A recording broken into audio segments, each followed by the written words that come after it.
He spent 5 years swearing he did it all for his family. Then, in his final hour, he finally told the truth. And the truth was quieter and sadder than the lie. A gentle chemistry teacher, 50 years old, kind, overlooked, and dying, slowly became one of the most frightening men anyone could imagine. The hardest question is the simplest one. Why? He became Heisenberg because the proud, hungry man he had always been underneath finally found a place where he felt powerful. And he chose that feeling over every good thing in his life. The cancer only opened the door. The pride, the buried bitterness, and the hunger to matter walked him through it, one calm choice at a time. Tonight, the whole journey from a quiet kitchen to a lonely lab floor. Welcome to Between the Episodes. Let's get into it. Section 1. The Man Before the Name. Before there was a feared name, before the money and the blood and the long list of people who got hurt, there was a chemistry teacher who could not keep up with his own bills. His name was Walter White, and he lived in a quiet house in Albuquerque, New Mexico. He had a wife named Skylar, who was expecting a baby. He had a teenage son who had been born with a condition that made his muscles weak and walking hard, so the boy moved around on crutches. From the outside, the family looked normal. Money was tight, but they were getting by, the way millions of families get by, one paycheck at a time, hoping nothing big goes wrong. Walter taught science to high school students who mostly did not care. He stood at the front of a classroom and tried to share something he loved, telling his class that his subject was really the study of change, the science of how things grow, fall apart, and turn into something new. Behind him on the board were the names of the building blocks that make up the whole world. In front of him, half the room was asleep, and a couple in the back row paid more attention to each other than to anything he said. He had once been the kind of young man others believed would do something huge. Somewhere along the way, that promise had gone quiet. And by the time the story begins, he is about to turn 50, and the biggest event in his week is a fresh stack of papers to grade. The morning of that 50th birthday tells almost the whole story in a few small pictures. Skylar cooks him breakfast and shapes strips of fake bacon into the number 50 on his plate. A small, careful act of love made out of what the house can afford. He eats it quietly. His son teases him in the gentle way teenagers do. There are no big plans, no surprises waiting, just a long, ordinary day on the far side of his bedroom door, and a man who looks at it the way you look at a chore. Money sat underneath everything in that house, like a low, constant hum. Skylar sold odds and ends online to bring in a little extra. They watched what they spent. And teaching, the work Walter had given his life to, did not pay enough on its own, so he had taken a second job at a car wash. After the final school bell, he would change out of his teacher clothes and go wipe down the cars of strangers for a few more dollars an hour. His boss treated him like cheap help, because at the car wash, that is exactly what he was. Then came the moment that turned the small sadness into something sharper. One afternoon, while Walter is bent over scrubbing the wheels of a customer's car, he looks up and sees a few of his own students standing nearby, laughing and pointing. They lift their phones and take his picture. A grown man, their teacher, on his knees cleaning the tires of a richer kid's car so he can afford his own life. He says nothing. He finishes the job. He carries that small shame home with all the other small shames and adds it to the pile. Not long after the birthday, his body gives him its first real warning. A bad cough turns into a sudden collapse, and an ambulance carries him to the hospital. A doctor sits him down and tells him, as kindly as such a thing can be said, that he has lung cancer. The serious kind, already far along. The kind that surgery cannot cut out and medicine cannot cure. The doctor keeps talking, using long words about treatments and months and chances, and the camera does something quiet and strange and deeply human. Walter is not really listening anymore. His eyes drift down and settle on a tiny yellow mustard stain on the doctor's white coat.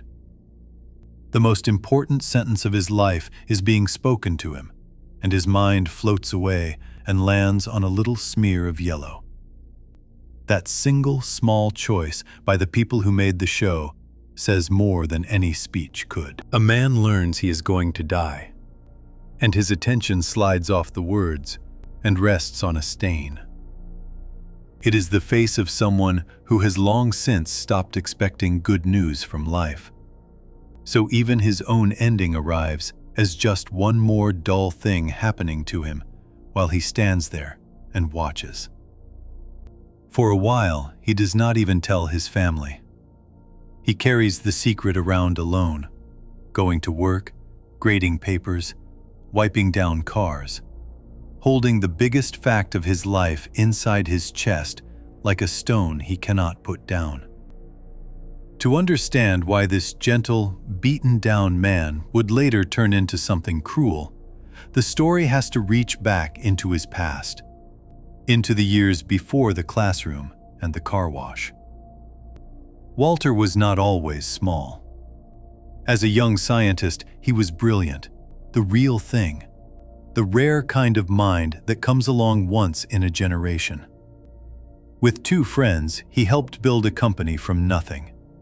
They named it Gray Matter. One of those friends was a woman named Gretchen, who had once been close to him in a way that went far beyond work. The other was a man named Elliot. Something happened between the three of them that the show never fully explains, and Walter walked away from the company he had helped create. He sold his share for $5,000 and left it all behind. At the time, it might have felt like a fair deal, even a generous one. But Gray Matter did not stay small. It grew and grew and kept growing until it was worth billions of dollars. The work Walter had helped start went on to make his old friends some of the richest people he would ever meet. He got $5,000 and a long, quiet life teaching teenagers who did not listen. Walter never let go of that.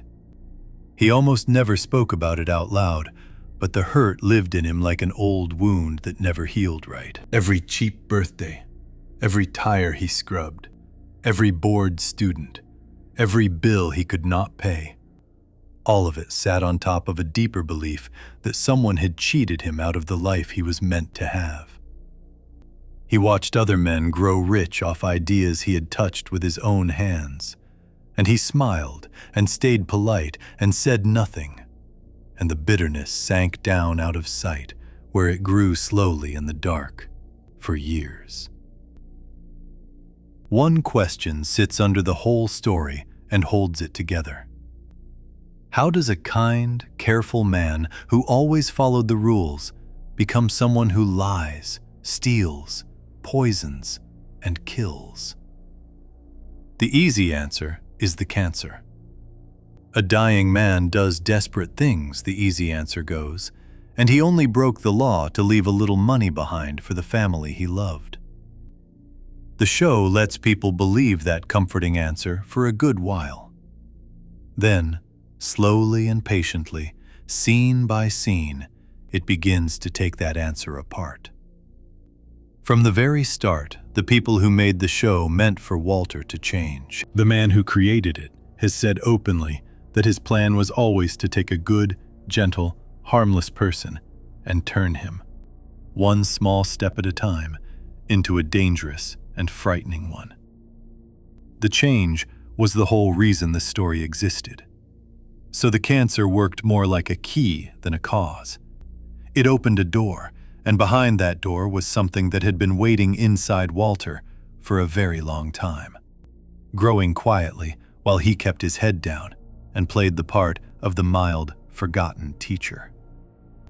The story first reached people early in 2008, at a moment when a great many ordinary lives were quietly cracking apart.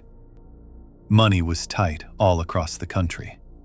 Hard-working, decent people were losing homes and jobs through no fault of their own. The picture of a good man crushed under bills he could not pay, ready to do whatever it took to keep his family afloat, landed hard, because so many people were feeling some smaller version of it in their own homes. Walter looked like a regular guy who had done everything right and gotten almost nothing in return. That made him easy to root for, even as he slowly began doing things no one should ever cheer. Underneath all of it ran a deeper feeling, one that does not belong to any single year or any single hard time. A great many people reach the middle of their lives and quietly wonder whether the best part already slipped past them. They wonder if they gave up too soon, if they settled for less than they were worth, if there was a bigger, braver version of themselves that simply never got the chance to live. Walter is that private fear given a face and a name. He is the man who looks around at his small, safe life and feels, somewhere deep down where he tries not to look, a slow and steady burn over all of it. So the seed was planted long before the first crime, long before any of the famous moments people remember. A proud man, certain in his bones that he was built for something great, forced to watch that greatness land in other people's hands, while his own world shrank to a classroom, a car wash, and a pile of unpaid bills. Pour a death sentence on top of all that buried anger. Tell him there is nothing left to lose. Watch the careful, polite teacher begin to crack open down the middle. And the thing that climbs out through the crack is the very man Walter always believed he could have been, finally given permission to stop pretending.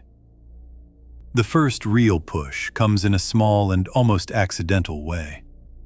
Walter's brother-in-law, Hank, works for the part of the government that hunts down drug dealers, and Hank is loud and bold and confident. Everything Walter is not. Half as a joke, Hank invites him to ride along and watch a real raid. So Walter stands at a safe distance and watches agents storm a house where men had been making and selling a powerful street drug.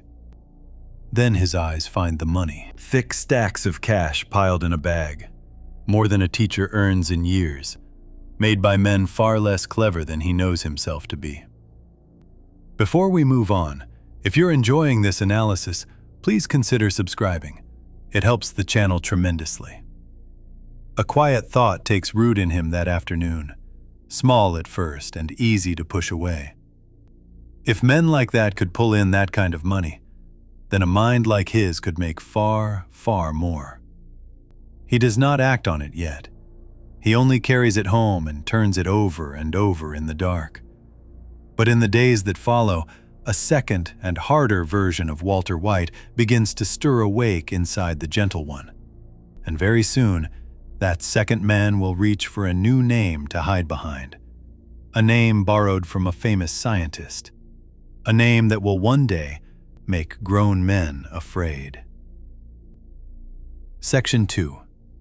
The Birth of Heisenberg. A thought is a harmless thing until the day a person decides to act on it. For Walter White, that day came quietly. He had watched the raid. He had seen the money. And once a careful man like that begins doing the math in his head, the math is very hard to stop. Walter knew he could make the drug. The science was easy for him, easier than it would be for almost anyone alive. What he did not know was the other half of the business, the dark and dangerous world where the drug actually gets sold. So he went looking for a guide, and he found one he already knew. During the raid, he had watched a young man slip out a back window and escape, and he recognized the face. The young man was Jesse Pinkman, a former student of his, a small-time dealer who had barely passed his class. Walter tracked him down and made him an offer. The brilliant teacher and the burnout student, partners in crime. Neither of them had any idea what they were walking into. So the two of them bought an old, beat-up motorhome, the kind families take on road trips, and they turned it into a kitchen on wheels. They drove it far out into the empty desert, where no one would see the smoke or smell the chemicals. And there, among the rocks and the dust, Walter cooked his first batch. He worked slowly and carefully, the way he did everything, measuring and checking, treating it like a school experiment instead of a crime. What came out of that motorhome changed everything. The drug Walter made was purer and cleaner than anything the local dealers had ever touched. Jesse could hardly believe it. People in the business would soon be talking about a mystery cook whose product was almost perfect, a level of quality nobody in that desert had seen before. Walter had finally found a place where his gift was not wasted, where it was the most valuable thing in the room. The problem was the room itself. The drug world does not run on quality alone. It runs on fear, on debts, on men who solve their problems with violence. Almost at once, Walter and Jesse drew the attention of two dangerous dealers. A man named Emilio and his cousin, who went by the name Crazy 8. The two men cornered them out in the desert, sure they were being robbed or set up. And it became clear in a few short seconds that Walter and Jesse were not going to be allowed to simply walk away. Trapped inside that cramped metal box, with two men who meant to kill him, Walter did the only thing he knew how to do. He used chemistry as a weapon. He mixed together a batch of chemicals that filled the motorhome with a deadly poison gas, then slipped out and slammed the door behind him. Emilio breathed it in and died. Crazy 8 breathed in enough to collapse, but he survived. And that was where the real trouble began. Because now Walter had a living man on his hands, a man who had seen his face and knew what he had done. One of the men was dead, and the other was a prisoner. They dragged Crazy 8, barely conscious, down into the basement of Jesse's house, and locked a heavy metal bike chain around his neck, fastening him to a thick post. Then the two amateurs stood there and faced the question that no chemistry class had ever prepared Walter to answer. They could not let him go because he would surely come back to kill them, and they could not keep him forever, which left only one terrible door, and Walter could not bring himself to walk through it. For days, the thing he could not do ate at him. He sat at his kitchen table and made a list, the way a careful, decent man would. 2 columns on a sheet of paper. Reasons to let the man live on one side, and reasons to kill him on the other. The let him live side filled up quickly with everything Walter had been raised to believe. Killing is wrong. He would never be able to live with himself. It went against everything good in him. The other side held only a single line, written plain and cold. The man would murder his whole family the moment he was free. Walter kept bringing food down to the basement, and the two of them began to talk. And a strange thing happened. They started to know each other a little. Crazy 8 turned out to be the son of a man who owned a furniture store in town, the very store where Walter had once bought a crib for his children.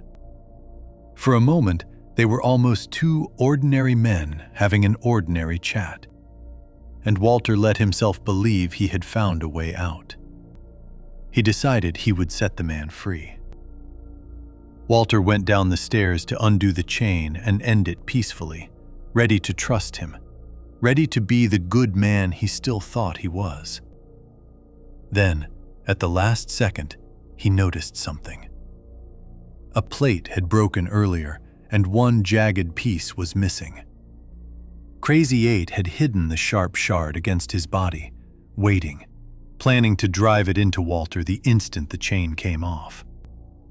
The kindness had been a trap. The talks, the food, the quiet understanding, all of it had been the prisoner playing a longer game. What happened next was slow and clumsy and awful. Walter pulled the chain tight around the man's neck and held it there while Crazy 8 fought and choked and reached for that broken piece of plate. It was nothing like the killings shown in most television and movies, quick and clean and easy to watch. This one took a long time. Walter wept while he did it. His whole body shook.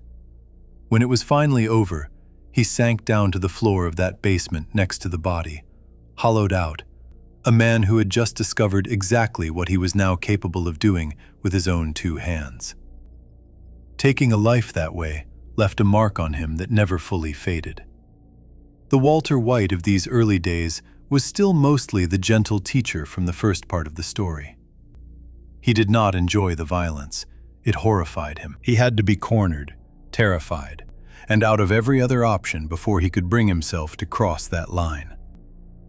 That single fact matters more than almost anything else in the whole story, because it shows how far he still had to fall.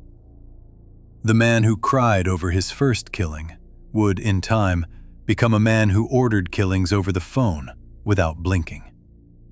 The distance between those 2 men is the entire journey. Around this same stretch of his life, the cancer treatment began to do its work on his body, and his hair started to fall out in patches. A lot of men would have hidden under a hat and felt ashamed. Walter did something different. He took an electric razor and shaved his entire head smooth, by his own choice, on his own terms. The bald head changed his whole face. The mild, tired teacher seemed to vanish, and in the mirror stood someone harder and colder, a stranger with sharp eyes. The illness had taken his hair, so he took the rest himself and turned it into armor. Then came the day that gave the stranger a name. Walter and Jesse had started selling through a violent local boss named Tuco, and Tuco repaid them by beating Jesse half to death and stealing a batch of the drug without paying a cent. The old Walter would have swallowed the loss and walked away, grateful to still be breathing. The new one, bald and burning, walked straight into the lion's den instead. He carried with him a small bag of what looked exactly like his product, crystals that any dealer would assume were the drug. Tuco and his men sneered at the strange bald man who had dared to come demanding money. So Walter took one of the crystals and threw it hard against the floor. It was not the drug at all. It was a powerful explosive he had made in secret, and the whole room erupted in a blast that shattered the windows and threw the gangsters off their feet, while Walter stood calmly in the middle of it, unharmed and unafraid. When the smoke cleared and the ringing stopped, Walter held the rest of the bag in his hand, making it perfectly clear he could level the entire building whenever he chose. He demanded the money he was owed, and more on top of it for the beating they had given Jesse. The stunned boss, suddenly respectful, asked the bald stranger who he was, and Walter gave him a name that was not his own. He told them to call him Heisenberg. The name was a small, proud joke that only Walter himself fully understood. Heisenberg was the last name of a famous scientist from long ago, a brilliant mind from the world of physics. By borrowing it, Walter was quietly telling the room that he was a genius walking among fools, even if none of them got the reference. He believed the dealers and the police were far too ignorant to ever connect a dead scientist's name to a dying chemistry teacher. The choice showed his pride as clearly as anything could. Even while hiding, he could not resist leaving a clue that pointed straight back to how clever he thought he was. Something real changed in Walter the moment that name left his mouth. Heisenberg became a second skin he could climb into, and inside it, he could do things the timid teacher never could. As Walter White, he was a frightened man with cancer and a mountain of bills. As Heisenberg, he was untouchable, feared, respected. the most dangerous person in any room he entered. The name gave him somewhere to put all the buried anger from those long years of feeling small. He could tell himself that the cruel things were not really being done by him, the family man, the teacher, the husband. They were being done by Heisenberg, a separate creature he could step into and out of like a coat. The shaved head and the borrowed name worked together as a kind of mask, and the mask did exactly what masks do. It freed him. It let the part of Walter that had been waiting in the dark finally step into the light and act. Out in the real American Southwest, the drug he was making was part of a genuine crisis that was tearing through real towns and real families. But on the screen, the story used all of it to ask a simpler and more personal question. The question of how much of the monster was new and how much had always been there, hidden behind a polite smile and a stack of unpaid bills. By the end of these early days, the seed planted long ago in that small, disappointed life had grown a name and a face. The buried man finally had a way to walk around in the world. Walter had cooked his first batch, killed his first man, and stepped into a second self that felt powerful in a way his real life never had. Every door he had been afraid to open now stood open behind him, and he did not turn around. Before we move on, if you're enjoying this analysis, please consider subscribing. It helps the channel tremendously. And yet, in these early steps, every terrible thing Walter did still wore the same excuse. He killed to survive. He frightened men to protect himself and Jesse. He could still tell himself late at night that he was only doing what any cornered father would do to live another day. That excuse would not last.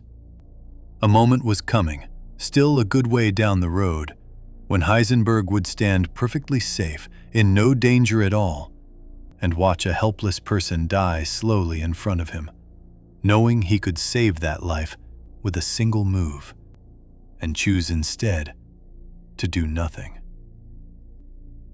Section 3. The night he did nothing. By the second part of the story, the business had grown, and so had the man running it. Walter had gotten away with more than he ever thought possible. He had money hidden in his house, a fearsome name on the street, and a partner who both needed him and feared him. The gentle teacher was still in there somewhere, but he was quieter now, easier to ignore. And the next great test of who Walter had become did not arrive as a gunfight or a deal gone wrong. It arrived as a sleeping young woman in a quiet apartment, doing him no harm at all. Jesse had fallen in love. The young woman was named Jane, and she lived next door and also happened to be his landlady. Jane drew tattoos for a living, and she had a calm, dry strength about her that Jesse had never had in his life. She had also been an addict once and had fought her way clean, working hard every day to stay that way. For a little while, the two of them were good for each other. They cared about each other in a real way, the kind of love that might have pulled Jesse up and out of the dark life he had stumbled into. For a while it held. Then the two of them slipped, the way people who have been clean sometimes slip, and they fell into using heroin together. The drug pulled them down fast. They spent their days drifting in and out of a haze in Jesse's apartment, lost to the rest of the world, lost to each other in any way that mattered. Jane had once been Jesse's strength. Now the two of them were sinking side by side, and neither one was strong enough to stop it. Money made the danger worse. Jane learned that Walter was holding a large pile of cash that belonged to Jesse, his share of the business that Walter had been keeping from him. So Jane helped Jesse fight back. She threatened to expose everything Walter had done unless he handed Jesse his money, every last dollar of it. It was a clever, ruthless move, and it worked. Walter had no choice. He brought the bag of cash and left it on the doorstep. And in doing so, he learned something that frightened him more than any rival dealer ever had. This young woman was smart. She was bold. And she had a hook in Jesse that Walter could not match. Walter handed over the money, but the fear stayed with him. Jane knew his secrets. Jane could destroy him with a single phone call. And worse, in his mind, Jane was leading Jesse away, deeper into addiction and farther out of Walter's reach. Walter had come to think of Jesse as his, a partner he could steer and use and shape. A strong-willed girlfriend who knew everything and answered to no one was a threat to all of it. Without ever saying so out loud, even to himself, Walter began to see Jane as a problem that needed solving. What worried him most, he told himself, was Jesse. He went to the apartment one evening to talk sense into him and found the two of them too far gone to listen. So he left, troubled, unsure what to do. And he wandered into a bar to think and to drink.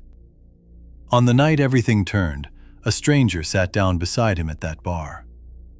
The two men got to talking the way strangers sometimes do, easy and honest because they will never see each other again. The stranger was carrying a private pain, a worry about a child who had gone wrong. And Walter, carrying his own worry about Jesse, found the conversation hitting close to home. The man told Walter something simple and kind. You never give up on family. No matter how bad it gets, no matter how far they fall, you keep trying, because family is family. Neither man knew the cruelest part of what was happening. The stranger at the bar was Jane's father. His worry about a child gone wrong was a worry about her. And his gentle advice, never give up on family, was about to send Walter back to that apartment to keep trying, which would lead straight to his own daughter's death. Two strangers, sharing a quiet drink, with no idea that one of them was unknowingly guiding the other toward killing the person he loved most in the world. Walter drove back to Jesse's apartment with the father's words pushing him forward. He let himself in. The place was dim and still. Inside, he found Jesse and Jane lying together on the bed, both of them deep in a drugged sleep, breathing slow, dead to the world. Walter moved to Jesse first, shaking him, trying to wake him so they could finally talk. The shaking jostled the bed, and Jane, limp and unconscious, rolled over onto her back. A person lying flat on their back can choke if their body brings up sickness while they sleep, and that is exactly what began to happen. Jane started to vomit, and because she was on her back and could not wake, she began to choke on it. For 1 second, the old Walter took over. He lunged toward her on instinct, hands out, ready to roll her onto her side and clear her throat and save her life, the way any decent person would. And then he stopped. His hands froze in the air just inches away. He looked at her choking, and a thought moved behind his eyes. And he made a choice. He pulled back. He stood there, and he let it happen. He watched a helpless young woman die slowly, right in front of him, knowing that one small push of his hand would save her. And he chose to keep that hand still. He cried while she died. His face crumpled and the tears came. Real tears. The tears of a man horrified by what he was allowing. But he allowed it anyway. He did not push her. He did not hold her down. He simply removed himself from the role of the person who saves, and he let nature finish what his stillness had decided. When it was over, the apartment was silent except for Jesse, still asleep, still breathing, with no idea that the woman beside him was gone, or that the man he trusted had stood and watched it happen. The people who made the show thought very hard about exactly how far to take that moment. The creator has said that his first idea was even darker.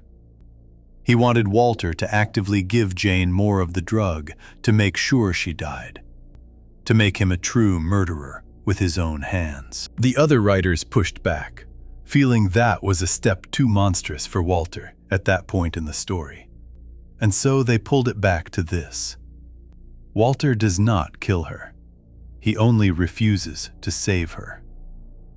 The actor playing Walter has spoken about how hard the scene was to film, saying that as he stood there watching, his mind suddenly replaced the dying young woman with the face of his own real daughter, and the grief of it nearly broke him.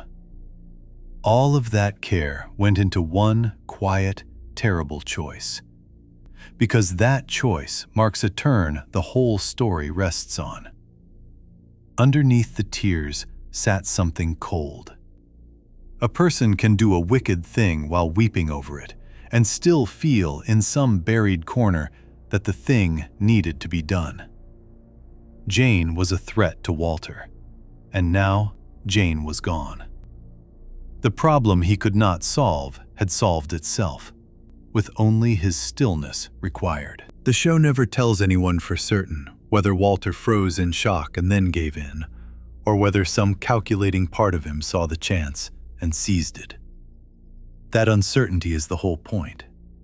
Even Walter may not know the full truth of his own heart in that moment. But the result lined up perfectly with what he wanted, and a pattern was forming where the things Walter wanted kept ending in other people's deaths. The truth Walter told himself afterward was a gentle lie. He decided, somewhere inside, that he had done it for Jessie, to save his partner from a girlfriend who was dragging him down. He could wrap the act in concern and care and almost make it look like love. The plain fact remained that letting Jane die removed a danger to Walter himself, protected his secret, and tightened his grip on Jessie all at once. A good man would have saved her and dealt with the trouble after. The man standing in that apartment had quietly stopped being that good man, even as he wept like one. The story was not finished with that night, because choices like that do not stay small or stay private. They spread. Jane's father was a man whose job carried enormous weight. He sat in a tower and guided airplanes through the busy sky, telling pilots where to go and when, keeping them safely apart so they would never meet in midair. It was work that demanded a steady mind and complete focus, the kind of focus a father drowning in fresh grief cannot give. He went back to that job too soon, hollowed out by the loss of his daughter, and in a single broken moment, his attention slipped. High over the city, two airplanes that should have been kept far apart flew into the same patch of sky and collided. The crash killed every soul aboard both planes, 167 people in all, strangers who had no connection to Walter or his secret world. Wreckage rained down over Albuquerque, scattered across the neighborhoods below. Among the broken pieces that fell, a child's pink teddy bear, scorched black and missing one eye, dropped out of the sky and landed in the still water of Walter's own swimming pool. The disaster he had set in motion in a dark apartment had reached all the way to his backyard and floated there, charred and staring, in the place where his family swam. A single choice, made in silence by a man who did nothing, had ended one young life directly and 167 more by a chain he never saw coming. Walter did not pull a trigger. He did not lay a hand on Jane or on any of those passengers. He simply stood still at the exact moment the world needed him to move, and the stillness rolled outward like a stone dropped in a pond, until it swallowed people who never knew his name. The show was making something clear about its main character.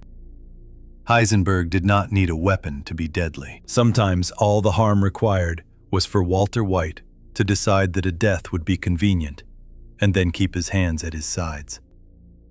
By this point, the mask was winning.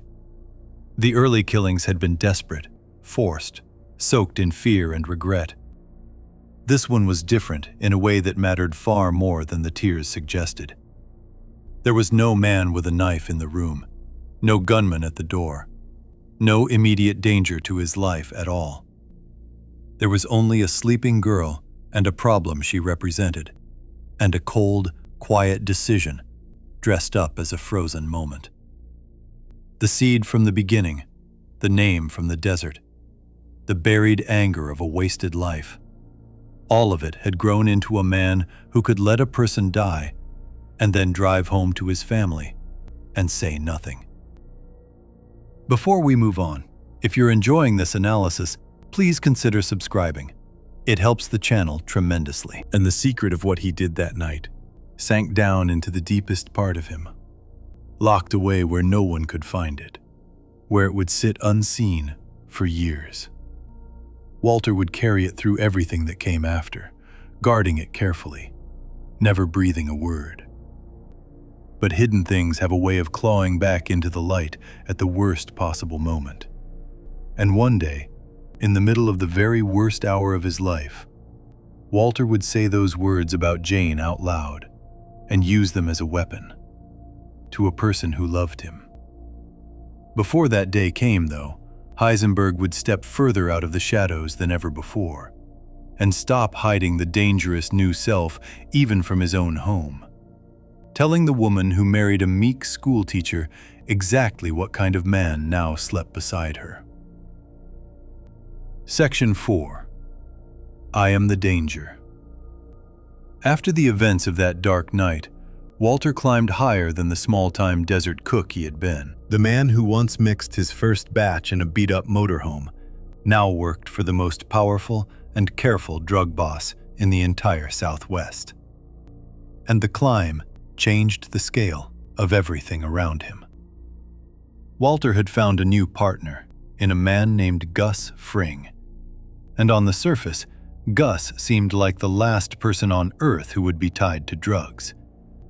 He owned a popular chain of fried chicken restaurants, clean and friendly, the kind of place a family might stop for lunch.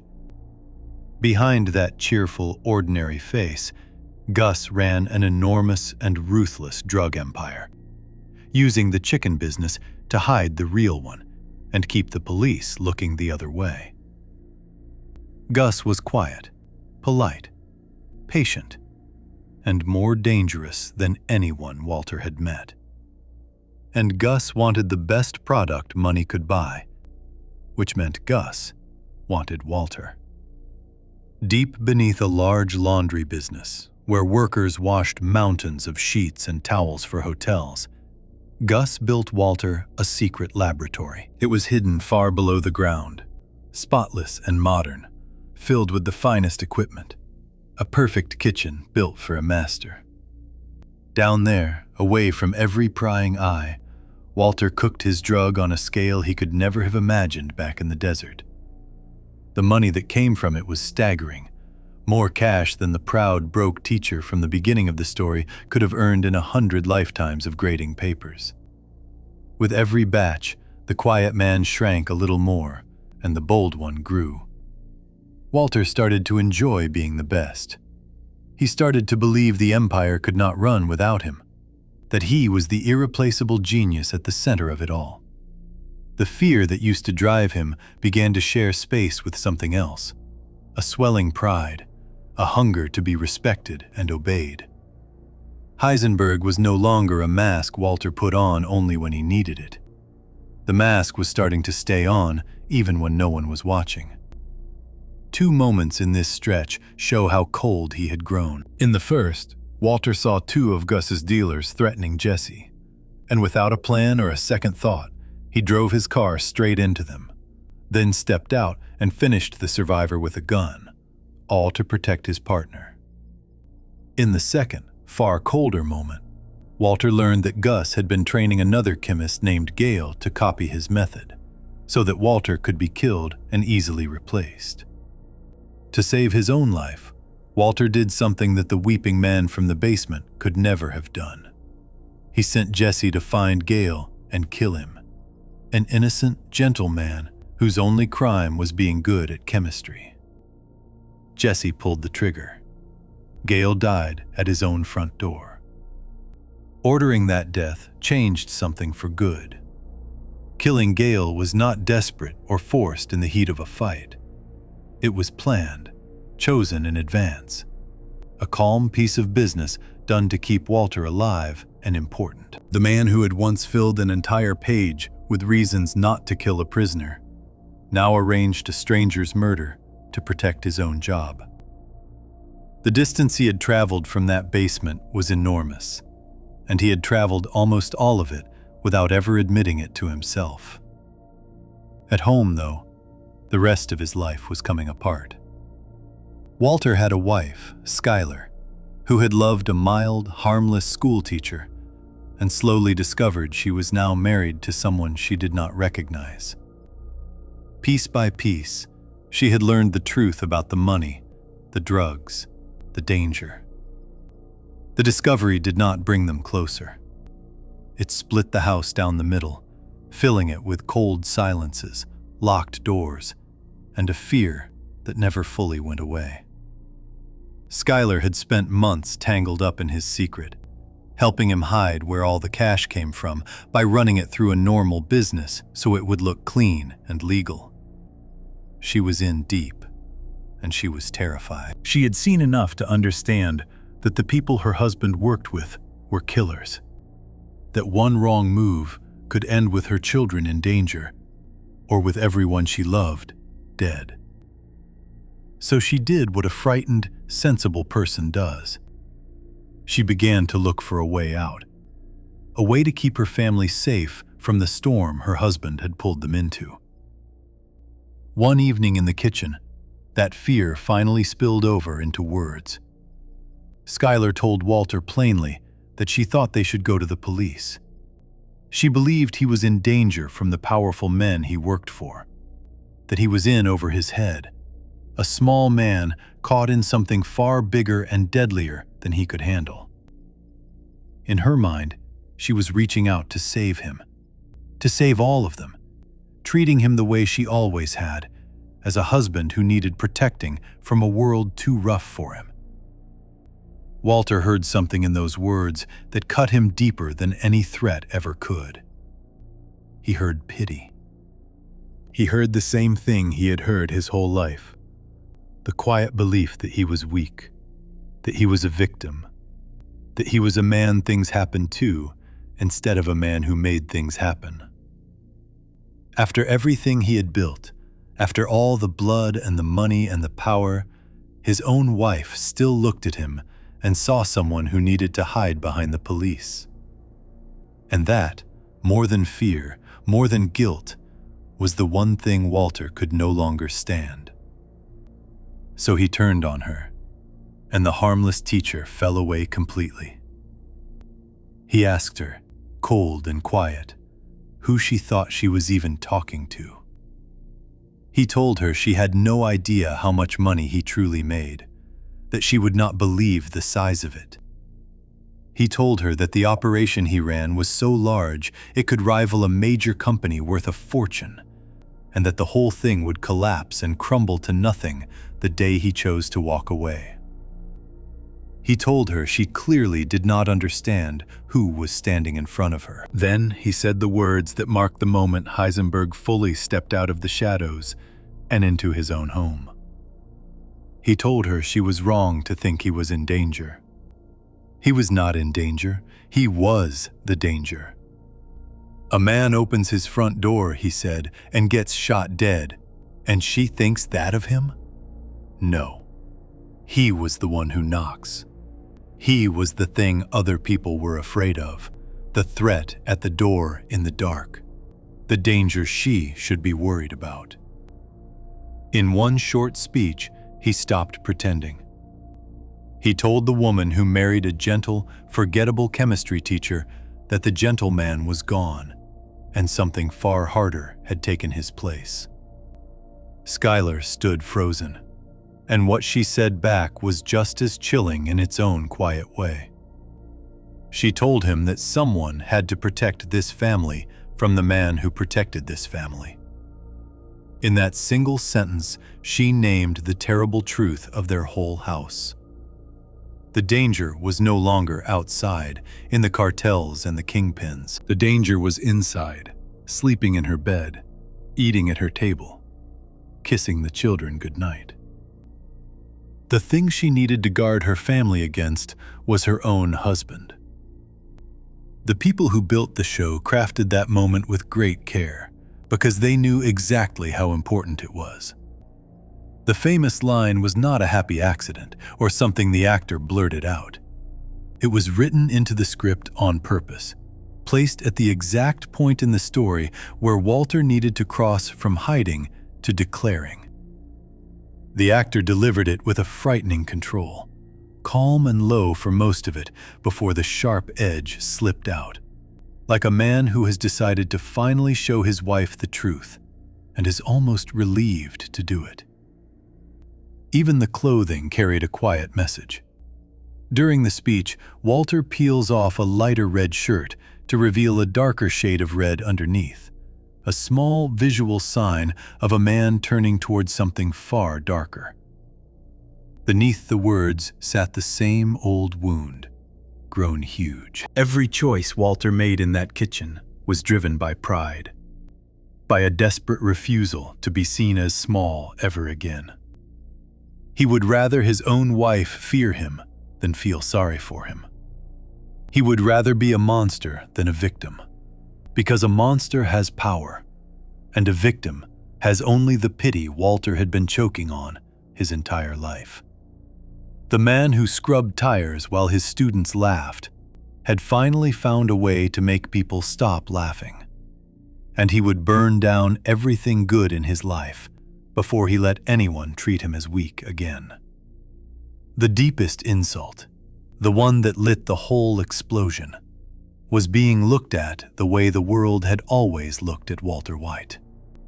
Overlooked, talked down to, handled gently like glass. For 50 years he had swallowed that look from bosses and rivals and old friends who got rich while he got nothing. Hearing it now from the person closest to him, after he had become the most feared name in the desert, was more than his pride could bear. So he answered it with the cruelest power he had, by frightening the one person who still saw the human being underneath. Out in the wider world, those words took on a strange and telling second life. The line about being the one who knocks became one of the most famous things ever spoken on television. People repeat it everywhere, printed on shirts, shouted as a bold, cool boast of strength and confidence. Most of that repeating drops the horror right out of it. In the world of the show, the line is not a triumphant cheer. It is a husband terrifying his frightened wife in their own kitchen, a sick and broken man choosing fear over love. The way the world remembers it, stripped of all that pain, says something quietly sad about how easy it is to fall in love with the idea of being dangerous and to forget who gets hurt. By now, the change at the heart of the story was nearly complete. The seed planted in that small, disappointed life had become a name in the desert, then a cold and silent killer in a dark apartment. And now, at last, a man who would look his own wife in the eye and tell her to be afraid. The mask of Heisenberg had stopped being something Walter wore. The mask had become his face. There was less and less of the gentle teacher left to find, and the people who loved him were beginning to understand that the man they remembered might already be gone. Before we move on, if you're enjoying this analysis, please consider subscribing. It helps the channel tremendously.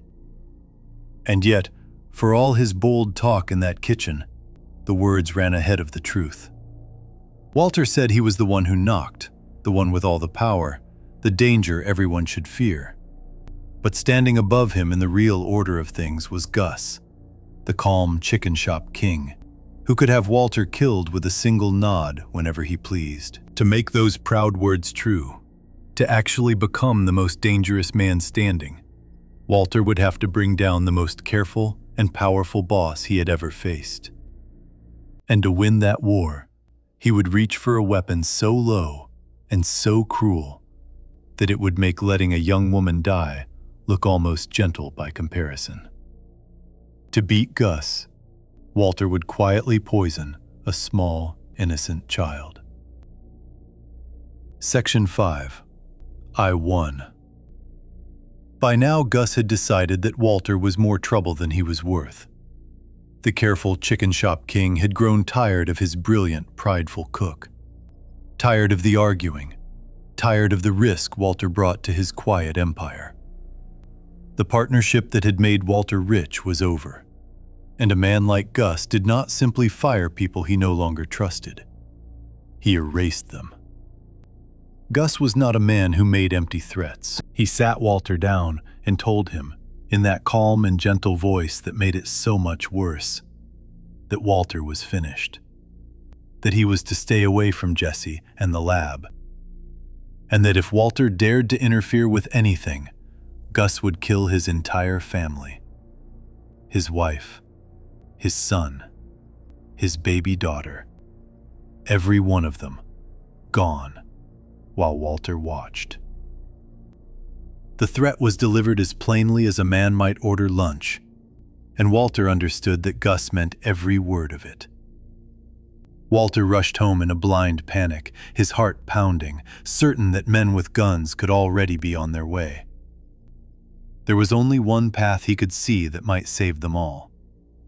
He would take his family and vanish, disappear off the face of the earth, change their names, and start over somewhere far away where Gus could never find them. He had arranged for a man who specialized in making people disappear, a quiet expert who could wipe a whole family out of existence and set them down fresh in a new town. The price for that magic trick was enormous, hundreds of thousands of dollars. But Walter had enormous piles of cash hidden away, so the price did not frighten him. The plan was simple, and for a few desperate minutes it felt like an answer. Walter would pull the money out from where he had hidden it under the house, hand it over, and steal his family away from the storm before it broke. He climbed down into the crawl space beneath his own home, the dark and narrow gap between the floorboards and the bare earth, to gather the fortune that would buy their freedom. Then the floor fell out from under everything. The money was not all there. While Walter had been busy building his secret world, his wife had quietly given a huge share of that cash to another man, an old boss of hers named Ted, to dig him out of his own trouble. Walter counted what remained, and counted it again, and the truth sank in slowly and horribly. There was not enough left to buy the escape. Not nearly enough. The one door out had just slammed shut, and on the other side of it stood Gus and death and the end of everyone he loved. Down in the crawl space, in the dirt, Walter broke. The careful, controlled man came completely apart. He began to laugh. It started small and then spiraled into something wild and ragged and frightening, a laugh with no joy in it at all. The laugh of a person whose mind has been pushed straight off the edge. He lay there in the dark beneath his house, surrounded by the dirt and the not enough money, laughing and laughing, while above him the phone rang with fresh disaster. Lying there, hollow and shaking, Walter was as low as he would ever be. The camera floated up and away from him, looking down through the floor as if peering into an open grave, and the small box of the crawl space framed him like a man already buried. The laugh was the sound of total helplessness, of a man who had run out of clever plans, out of money, out of moves, out of everything except the cold certainty that his family was going to die. The proud genius who told his wife he was the danger now lay in the dirt like a trapped animal, laughing because there was nothing left to do. A man at the very bottom will reach for anything to climb back up, and Walter reached for the lowest thing within his grasp. From the floor of that crawl space, he made a decision. He would not run, and he would not hide. He would kill Gus. He would destroy the most powerful and careful man he had ever faced, and take back control by ending him. It was a wild, almost hopeless idea, the plan of a cornered man with nothing to lose. And to pull it off, Walter needed help. He needed Jesse.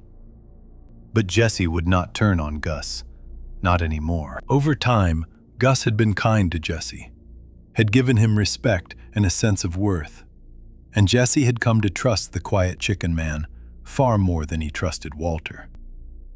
Jesse had grown close to a woman named Andrea and had become like a father to her young son, a sweet little boy named Brock.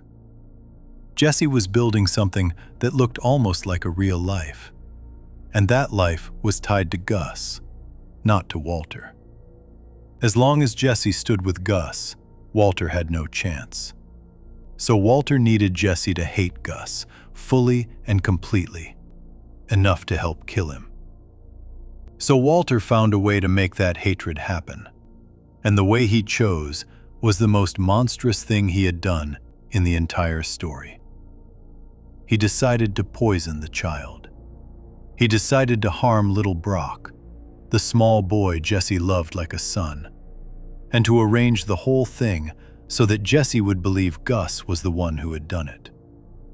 A grown man, a husband, a father, looked at an innocent child and saw a useful tool, a way to push a friend toward murder. The boy fell ill, suddenly and badly, his small body racked and failing, and his mother and Jesse were thrown into terror. Walter had used a poison drawn from a common garden plant, a pretty thing with little white flowers that most people grow without ever knowing it can hurt anyone. He had measured it with cold care, judging the dose so that the boy would suffer and frighten everyone, yet live. Then he spun the lie. He convinced Jesse that Gus, the man who would do anything for power, had poisoned the child to control and punish Jesse. The blame landed exactly where Walter aimed it. Jesse's love for the boy curdled into rage, and the rage pointed straight at Gus. It worked perfectly, the way Walter's cruelest plans tended to. With Jesse now burning to destroy Gus, Walter had the partner he needed. The man who had once filled a page with reasons not to kill could now poison a child as a simple step in a larger plan, the way another person might move a chess piece. The horror of it did not slow him down. The boy was a problem to be used, and Walter used him. To finish Gus, Walter needed one more piece, and he found it in an old enemy. There was a frail, wheelchair-bound man named Hector, a former cartel figure who could no longer speak or walk, who hated Gus with a deep and ancient fury over old killings between them. Walter brought the two enemies together one last time. He built a bomb and fastened it beneath Hector's wheelchair, then helped lure Gus to the quiet nursing home where Hector spent his days. Gus came, as Walter knew he would, to finally kill his old foe and stand over him in victory. Gus walked into that small room expecting to end Hector. Instead, Hector triggered the hidden bomb, and the blast tore through the room. What happened next became one of the most shocking images in the whole story. Gus stepped out of the doorway, seemingly untouched, and calmly reached up to straighten his tie. Every bit the composed, careful man he had always been. Then the camera turned, and the other side of his head was gone, half his face blown away by the explosion. He stood for one more impossible second, and then he fell, dead at last. The careful king was finished, and Walter had won.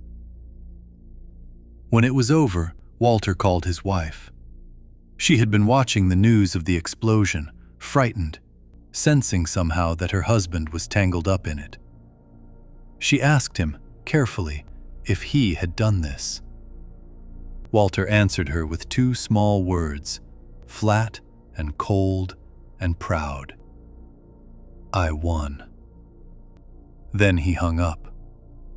No grief, no fear, no horror at the dead man or the poisoned child or the bomb in a nursing home. Only the satisfaction of a player who has beaten the strongest opponent on the board. And then the show showed one final, quiet image that told the truth Walter would never say out loud. The camera drifted across his backyard and settled on a potted plant sitting beside his swimming pool.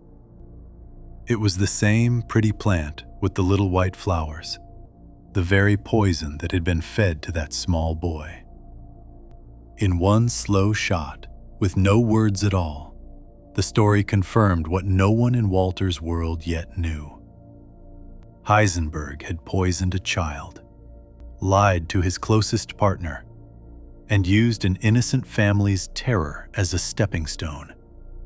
And he had done it all without a flicker of regret. The size of what Walter had done in this stretch is hard to take in. To climb out of a dirt crawl space and reclaim his power, he had hurt a child, framed a friend, blown a man apart, and called the whole bloody business a victory. The fearful, weeping killer from the early days had vanished almost completely. In his place stood a man who treated murder as a contest to be won, and who could poison a little boy in the morning and feel only the clean, bright pleasure of a problem solved. Winning was the word, and the word reveals everything about where Walter's mind had gone. A normal person, faced with all that death and harm, would feel crushed by guilt. Walter felt triumphant. He had turned survival into a game and other people's lives into pieces on his board. And beating Gus filled him with the same thrill that beating gray matter never had. The bullied teacher who had been pushed around his whole life had finally pushed back harder than anyone, and the feeling of standing on top, the last man left, was sweeter to him than any amount of money. Everyone around him had become a tool by now, even the people he claimed to love. Jesse was a weapon to be aimed. The boy was a lever to be pulled. The threats and the bombs and the lies were simply the cost of staying on top. Walter still told himself, when he bothered to think about it, that all of this was for his family, that he was a father doing what fathers do. But a father does not poison children. And a man who keeps score of his murders and calls them wins is no longer doing any of it for anyone but himself. The wounded pride from the very beginning had finally found its truest shape. It was no longer about a stolen company or a cheap birthday or a job that paid too little. It had grown into a hunger to win, to dominate, to be the most dangerous and untouchable man in any room. Heisenberg had swallowed nearly all of Walter White, and the small good things that remained, the love and the fear and the buried shame, were being crushed under the weight of that hunger a little more each day. Before we move on, if you're enjoying this analysis, please consider subscribing. It helps the channel tremendously. With Gus gone, the last thing standing above Walter had been knocked away. There was no careful king left to answer to, no boss who could end him with a nod. No one above him in the whole wide world of the trade. For the first time, Walter was truly free to build whatever he wanted and to be whoever he chose. And what he chose to build was an empire of his own, with himself alone at the very top. The man who had spent his life feeling small and unseen would now demand, from rivals and partners and enemies alike, that they look him in the eye and speak his borrowed name out loud, in fear. Section 6. Say my name. With the king dead, the throne sat empty, and Walter climbed onto it without hesitation. The most powerful and careful boss in the Southwest was gone, blown apart in a nursing home, and there was no longer anyone standing above Walter to give him orders or end his life with a nod. For the first time, the man who had spent 50 years feeling small got to be the biggest figure in his whole world. And he wasted no time taking everything that came with it. Walter built a brand new operation from the ground up, and the cleverness of it showed just how sharp his mind still was. He teamed up with Jesse and with Mike, the calm and careful old hand who had once worked for Gus. Together they used a bug-killing company as their cover. When a house needed to be cleared of insects, workers would cover it with a big tent so the poison could not escape. And inside that sealed tent, hidden from the entire world, Walter cooked his drug in peace. House after house, town after town, the tents went up and the product came out. And no one suspected a thing. Walter was the boss now, the brain of the whole machine, and everyone answered to him. Money poured in faster than anyone could handle it. The business boomed in a way it never had before, even under Gus. Walter was richer than he had ever dreamed of being, back when he scrubbed tires and shaped fake bacon into a birthday number. The boy who had sold his share of a company for a few $1,000s now sat on top of a fortune so large it was becoming a problem all its own. By every outside measure, he had won the life he always felt cheated out of. He had the money, the power, the name that made grown men nervous. But an empire that size needs fuel, and getting that fuel pulled Walter and his crew into one of their darkest acts. To make his drug, Walter needed a special chemical in huge amounts, and the only way to get enough of it was to steal it. The crew hatched a daring plan to rob a freight train carrying barrels of the stuff across the desert. The robbery itself went off like clockwork, a slick and clever job that should have left no trace. Then, just as it ended, something went terribly wrong. During that robbery, a young boy out riding his dirt bike across the empty land happened upon the scene. He had seen them. He had seen everything. The boy, friendly and curious, raised his hand in a small, innocent wave, and a new member of the crew, a quiet and eager young man named Todd, calmly raised a gun and shot the child dead, right there in the dirt, to make sure their secret stayed buried. The boy had done nothing. He simply rode the wrong way on the wrong afternoon, and the empire Walter built swallowed him without slowing down. The killing of that boy broke something in the people around Walter.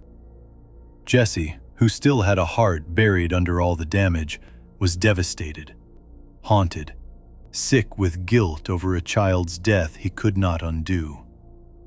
Mike, hardened as he was, had seen more than enough. The two of them looked at what the business had become, at the bodies piling up around Walter's hunger to keep cooking, and they decided they were finished. They wanted out, both of them, for good. They wanted to take their share of the money and walk away while they still could. They made a plan to get free. There was a rival dealer named Declan, a man who moved drugs across a wide stretch of territory, and Mike and Jesse arranged to sell their share of the stolen chemical to him for millions of dollars each. It was a clean exit, a way to cash out and disappear from the killing. The only problem was Walter, who refused to sell his share, refused to walk away from the thing that finally made him feel like a king. Out in the open desert, under a wide and empty sky, the meeting that gave this whole part of the story its meaning took place.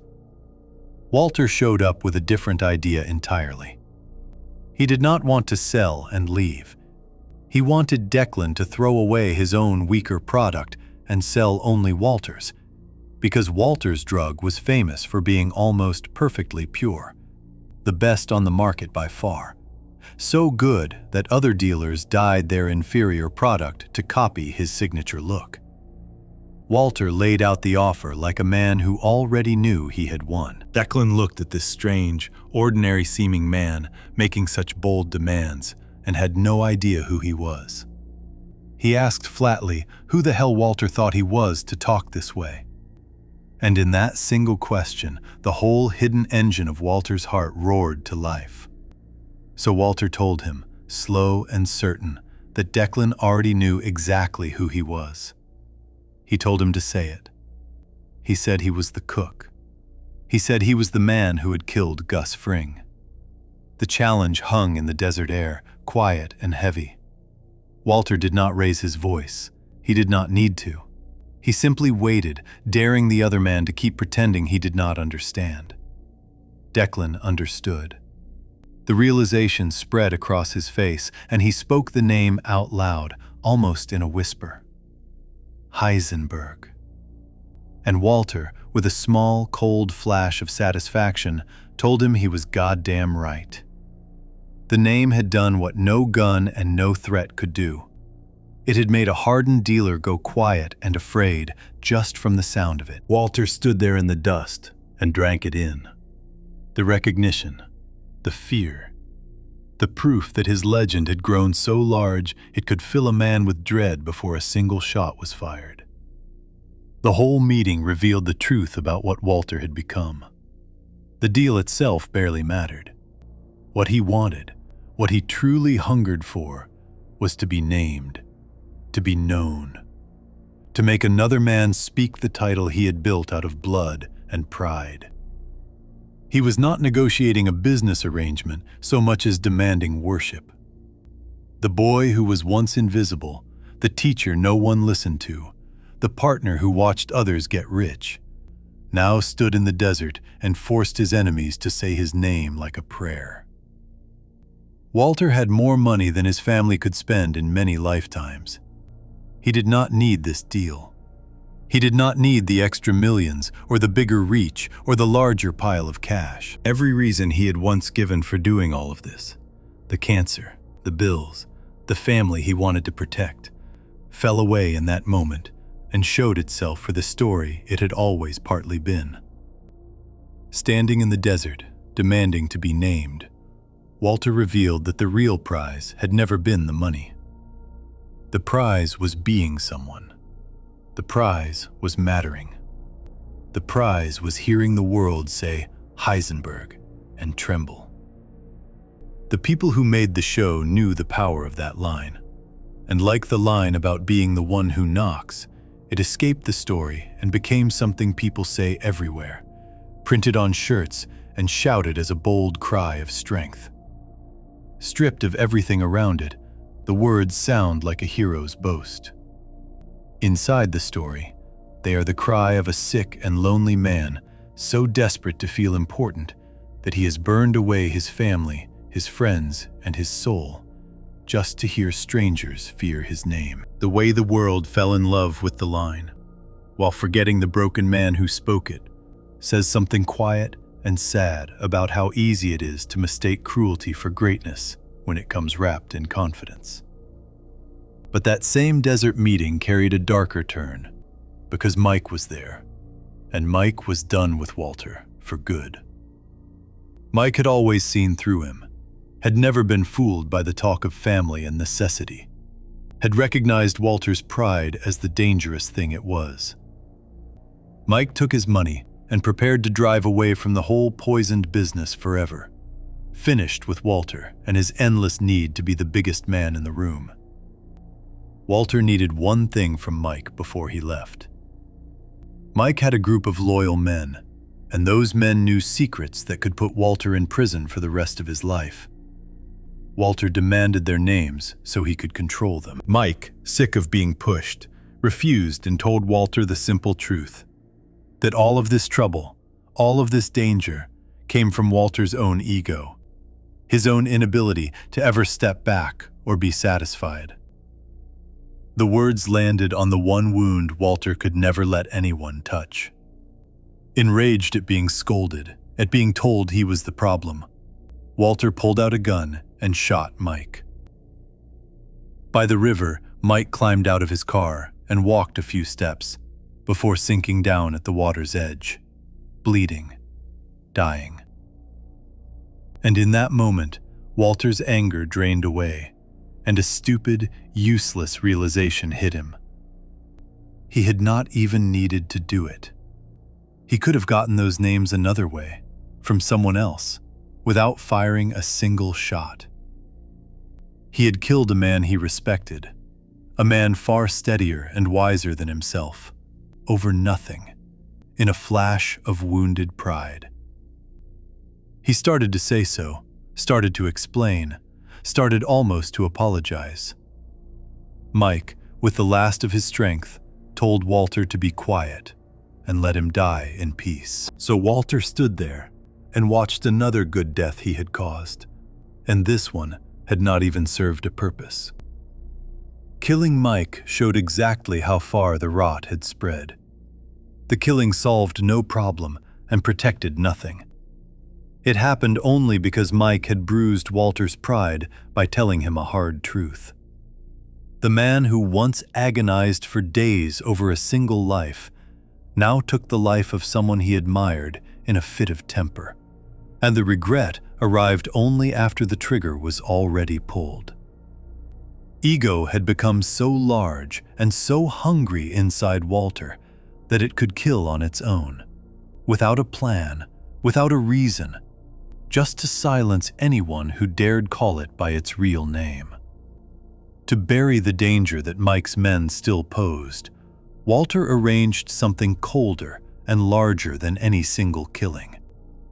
He made a deal with a gang of vicious criminals to murder every one of those men, plus a lawyer who knew too much, all at the same time, while they sat behind bars where they should have been safe. In a span of just a couple of minutes, across different prisons, roughly 10 men were stabbed and burned and beaten to death on Walter's order, wiped out together so that none of them could ever speak.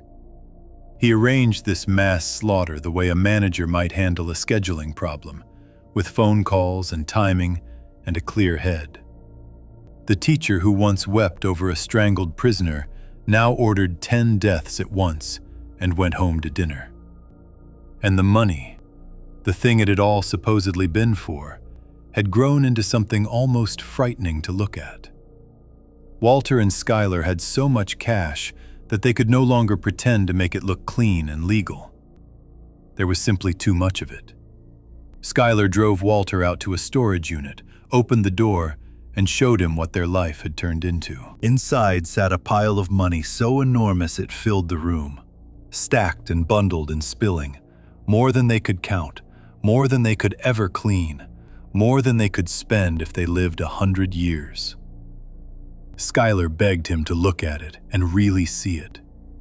She told him she did not even know how much was there, that she had given up counting, that she had given up trying to wash it all. Then she asked him the question that cut to the very center of everything. How much was enough? When would the pile finally be big enough for him to stop, to walk away, to let them live? She had no answer, and she was terrified, because some part of her already knew there was no number that would ever satisfy him. The pile was the perfect picture of the whole story.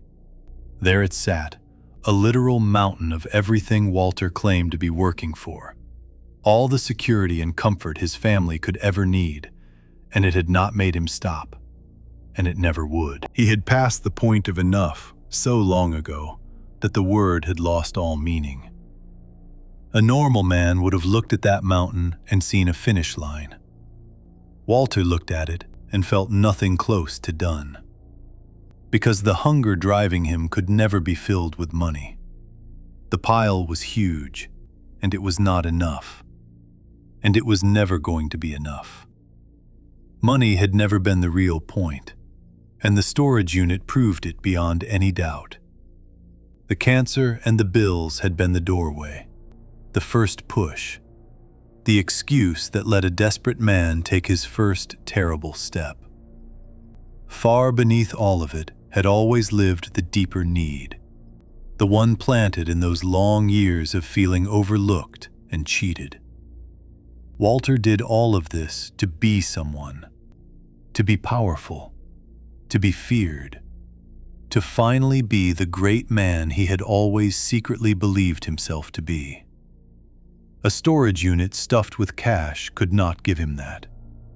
So even an unspendable fortune left him restless and reaching for more. The bullied teacher had everything now, and still he could not stop.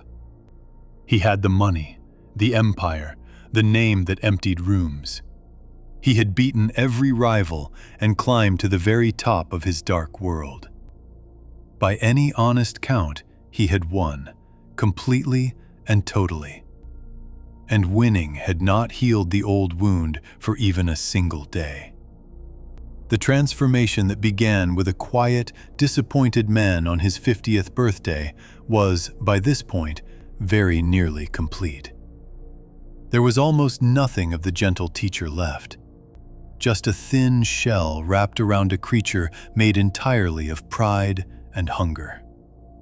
For a moment, standing before that mountain of money with his frightened wife beside him, Walter seemed to hear her. He told her he was out. He said he was finished, that he would quit, that the cooking and the killing and the empire were behind him. He walked away from it at the very peak, having gotten away with all of it, rich beyond reason, his secrets still safely buried, his enemies all dead. It looked, for one strange and quiet stretch, like the impossible had happened, like the monster might simply retire and disappear into an ordinary life. Before we move on, if you're enjoying this analysis, please consider subscribing. It helps the channel tremendously. But the thing that would finally bring Walter White down was already waiting, and it was small, and it was personal, and it had been sitting in his own house all along. At the height of his power, with every dangerous enemy dead and every loose end tied off, the danger that no empire could protect against came from a single book left forgotten in a bathroom. On its pages were a few handwritten words that meant nothing to most people, but everything to the right reader. And the right reader, the one man who had spent years hunting the mysterious Heisenberg without ever dreaming he sat across the dinner table from him every holiday, was about to pick that book up and finally understand the truth. Section 7. The Fall. Walter had walked away from the business at the very top, rich beyond reason, his secret buried, every enemy dead. For a short while, it looked like he might actually escape the wreckage of his own life and grow old as a quiet man with a hidden past. The cancer had crept back into his body by now, and he knew his time was short. But he had what he wanted, and he believed he had gotten away with all of it. Months later, in the calm of an ordinary family afternoon, the end began in a bathroom. Hank, Walter's brother-in-law, sat there alone and reached for something to read, and his hand fell on a book of poems that belonged to Walter. Inside the cover were a few words written by hand, a friendly little note from someone thanking another man, signed with initials and naming a person by the letters W.W. Hank stared at those two letters. His mind raced backward through years of clues, through a dead chemist named Gale, through the mystery of the master cook he had chased for so long. And all at once the floor dropped out of his world.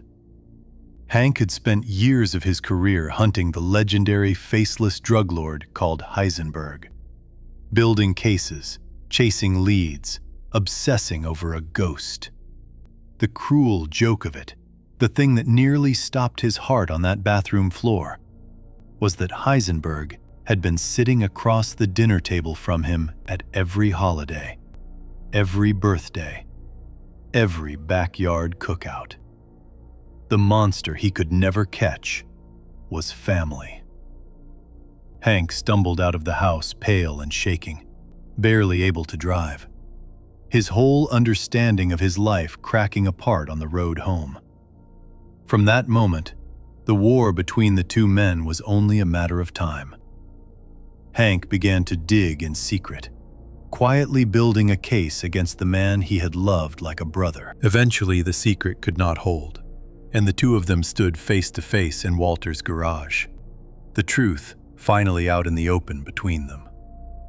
Walter, cornered, did not crumble or confess. He warned Hank instead, told him to step carefully, told him he had no idea who he was truly dealing with. The gentle teacher was long gone, and what faced Hank in that garage was the cold, dangerous thing Walter had become.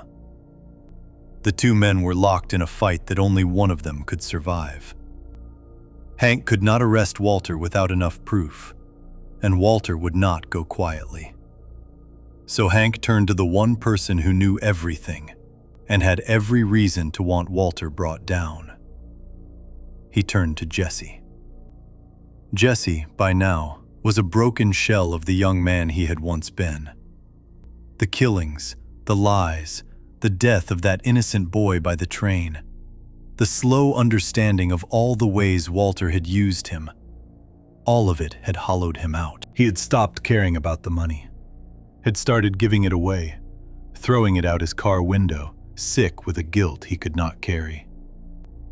When Hank came to him with the truth about what Walter had done, including things Jesse had never known, something in Jesse finally snapped, and he agreed to help bring the man down. Together, Hank and Jesse set a trap, and the place they chose carried a heavy meaning. They lured Walter out to a lonely patch of desert, the very same ground where he had cooked his first batch in a beat-up motorhome all those years before, where the whole nightmare had started. They tricked him into believing his buried fortune had been found and was being dug up. The thought of losing his money, the proof of everything he had built, drove Walter into a panic, and he raced out into the desert to save it. Walter raced out across the sand toward his buried treasure, and somewhere on the way, the truth hit him. There was no one digging up his money. It was a trap, and Jesse and Hank were waiting. The realization came too late. Walter was caught in the open, with nowhere to run. For one strange and quiet moment, the long chase was over. Hank arrested Walter right there in the desert, snapped the handcuffs onto his wrists, and read him his rights. The hunter had finally caught the ghost. Hank pulled out his phone and called his wife to tell her, with tears of relief, that he had gotten him at last. After all the years and all the bodies, the law had won, and Heisenberg was finished. It should have ended there, but Walter, before he understood that Jesse was helping Hank, had already called for backup. The same gang of brutal killers he had hired once before to slaughter men in their prison cells. He tried desperately to call them off once he saw Hank, screaming into the phone that the deal was canceled. They came anyway. Trucks roared up across the open desert, and a furious gunfight exploded between the gang and the two lawmen. Bullets tearing through the afternoon while Walter lay helpless on the ground in his handcuffs, watching the world he made come to collect. When the dust settled, the cost was terrible. Hank's partner lay dead in the dirt. Hank himself had been shot in the leg and could not stand, surrounded now by the gang, his gun gone, completely at their mercy. The men who answered Walter's call had won the field, and Hank knelt wounded before their leader, a cold man named Jack, who saw no reason to let a captured agent live. Walter begged for Hank's life. He cried out, pleaded, threw away every shred of his pride. He offered the gang his entire fortune, every dollar he had buried in that desert, tens of millions of dollars, all of it, if they would only let Hank go. The man who built an empire on never being weak, never begging, never bowing, dropped to the dirt and begged like the smallest, most frightened version of himself. Because for all his monstrousness, he did not want his brother-in-law to die. Hank looked at him with a steadiness that Walter could not match. He told Walter the simple, hard truth that even genius could not change. He said Walter was the smartest man he had ever known, and yet too foolish to see that Jack had already made up his mind, that the begging was pointless, that it was over. Then Hank refused to give the killer the satisfaction of a plea. He told Jack to do what he was going to do. He faced his death the way Walter never could have, without fear, without bargaining, on his own terms. Jack pulled the trigger, and Hank was gone. He died in that desert because Walter had called those men.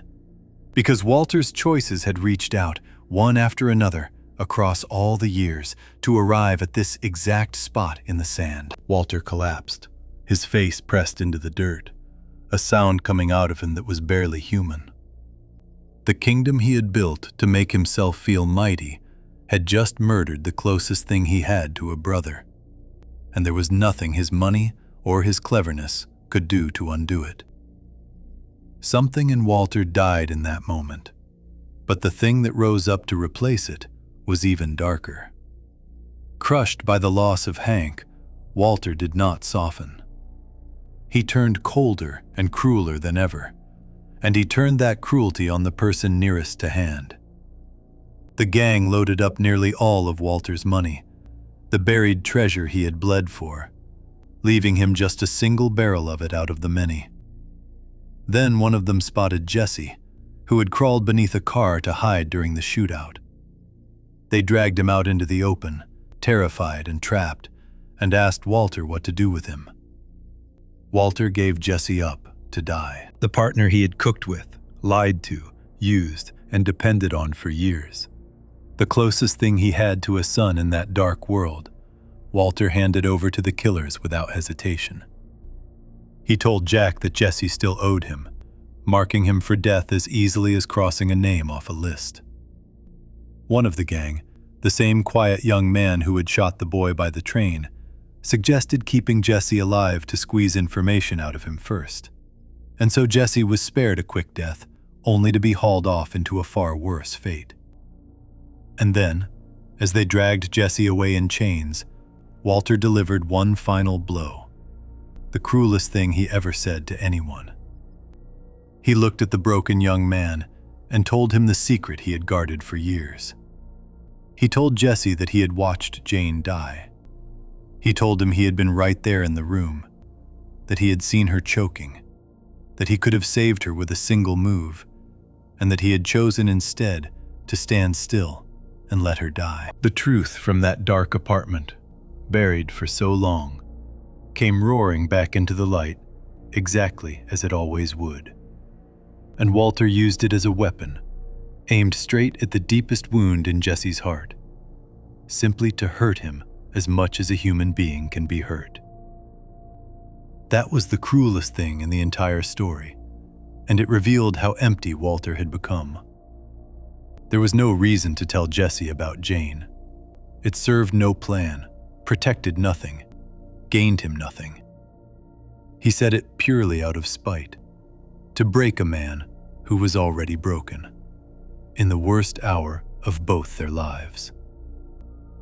Every excuse Walter had ever leaned on, every claim that he was a good man doing hard things for love, burned to ash in that single act of pointless cruelty.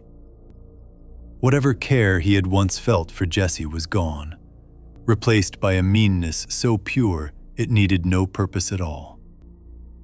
Then came the worst collapse of all, the loss of the family that the whole long lie had supposedly been built to protect. While Walter knelt in the desert, the truth had finally reached his wife and his son back home.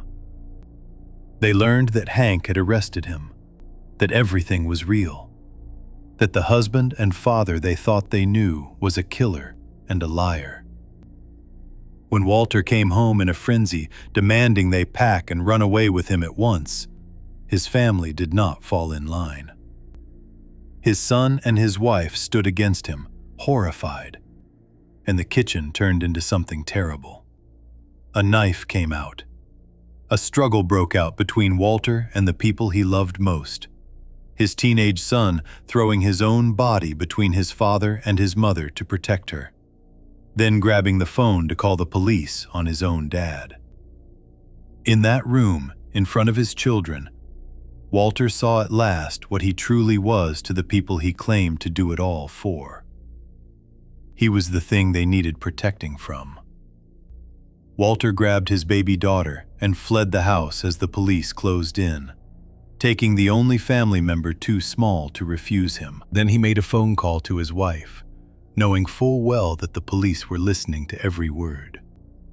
On that call, he was vicious, snarling, cruel, tearing into her, blaming her, sounding for all the world like a heartless monster threatening his terrified family.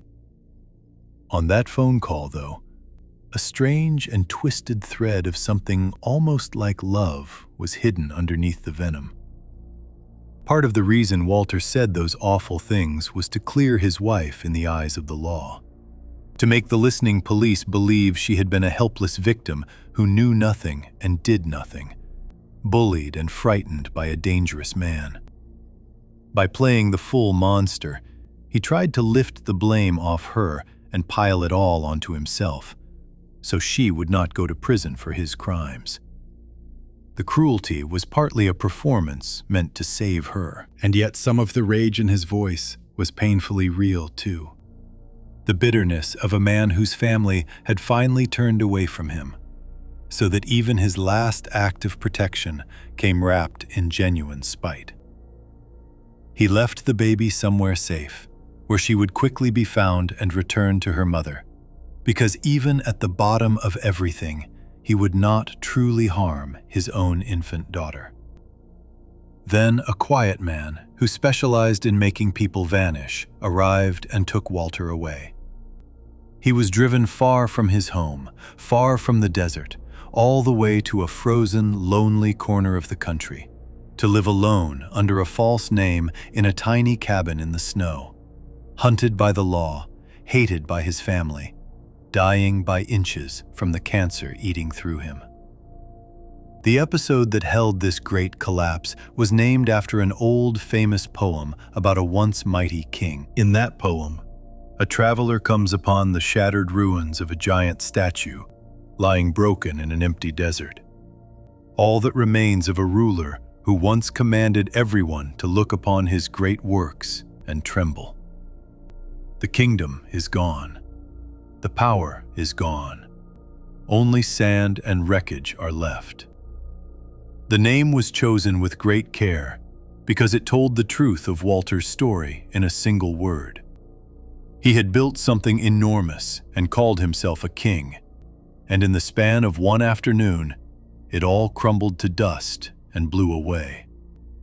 Everything Walter built to make himself feel powerful had turned, in the end, into the very thing that destroyed everyone he loved. Hank was dead because of his choices. Jesse was enslaved and broken because of his choices. His wife was shattered. His son hated him, and his children would grow up under the shadow of his name. The fortune he gathered was scattered or stolen. The empire he ruled lay in ruins. And the cruelest truth of all is that the family he always swore he was doing it for had been ripped to pieces by the doing of it. The lie at the center of his whole life stood fully exposed in that desert. A man cannot destroy his family in the name of protecting his family, and ever have meant the protecting part most. The wounded pride that started everything, the bitterness of a small life and a stolen company, had now run its full and terrible course. The secret of Jane came back to wound. The desert where it all began became the desert where it all fell apart. The seed planted on a quiet 50th birthday had grown into a towering, poisonous thing. And now that thing had collapsed under its own weight and buried nearly everyone standing near it. The fall was not bad luck or cruel fate. It was the harvest of every single choice Walter had made since the day he decided that being feared was better than being small. Before we move on, if you're enjoying this analysis, please consider subscribing. It helps the channel tremendously. And so the broken king vanished into the snow, alone in a way he had never been before, with no empire, no family, no name anyone would speak with anything but hatred. He sat in that freezing cabin, sick and forgotten, waiting to die in silence far from everything he had ever known. By every measure, his story was over. Yet Walter was not quite finished. One last journey remained in him, one final trip back toward the wreckage of his old life. And when he got there, he would finally say out loud the truest and most honest thing he had ever spoken. The words that explained the whole long, sad descent better than any excuse ever could. Section 8. I did it for me. Far from home, in a tiny cabin buried in the snow, Walter spent his last days as a hollow and beaten man. He was sick, the cancer spreading through him, and he was utterly alone, hiding under a false name in a frozen place where no one knew his face. The empire was gone, the family was gone, the money was scattered or stolen. He sat by himself in the cold and waited to die, a king with nothing left, his story seemingly finished in silence and shame. Then one night, a small thing reached into that cabin and lit a fire in him that the snow could not put out. Walter saw his old business partners on a television talk show, the same pair who had grown fabulously rich off the company he helped start long ago, back before any of the cancer or the cooking. On that show, gently and politely, they brushed him aside. They told the world that Walter had barely mattered to the company, that his only real contribution had been coming up with its name. With a few soft words on national television, they erased him, shrinking the proudest part of his past down to almost nothing in front of everyone. Hearing his old partners dismiss him woke the oldest wound of his whole life. The bitterness that had started everything, the feeling of being overlooked, cheated, and made small while others got the glory, came roaring back stronger than the cancer. The same hurt that had set him on this road in the very beginning now pulled him up out of his frozen surrender and put fierce purpose back in his eyes. He decided he would not die quietly in the snow. He would go back. He would settle every score, fix what he could, and finish his story on his own terms. Walter made the long journey back to the desert city he had ruined, a dying man with one last plan and very little time.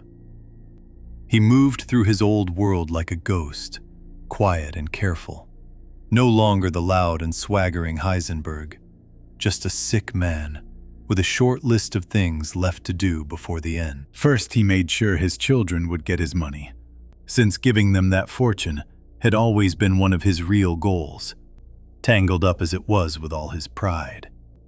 He went to the mansion of his rich old partners and frightened them out of their minds, using two of his old associates hidden in the dark with little red dots of light, tricking the terrified couple into believing trained killers had them in their sights and would strike if they ever disobeyed.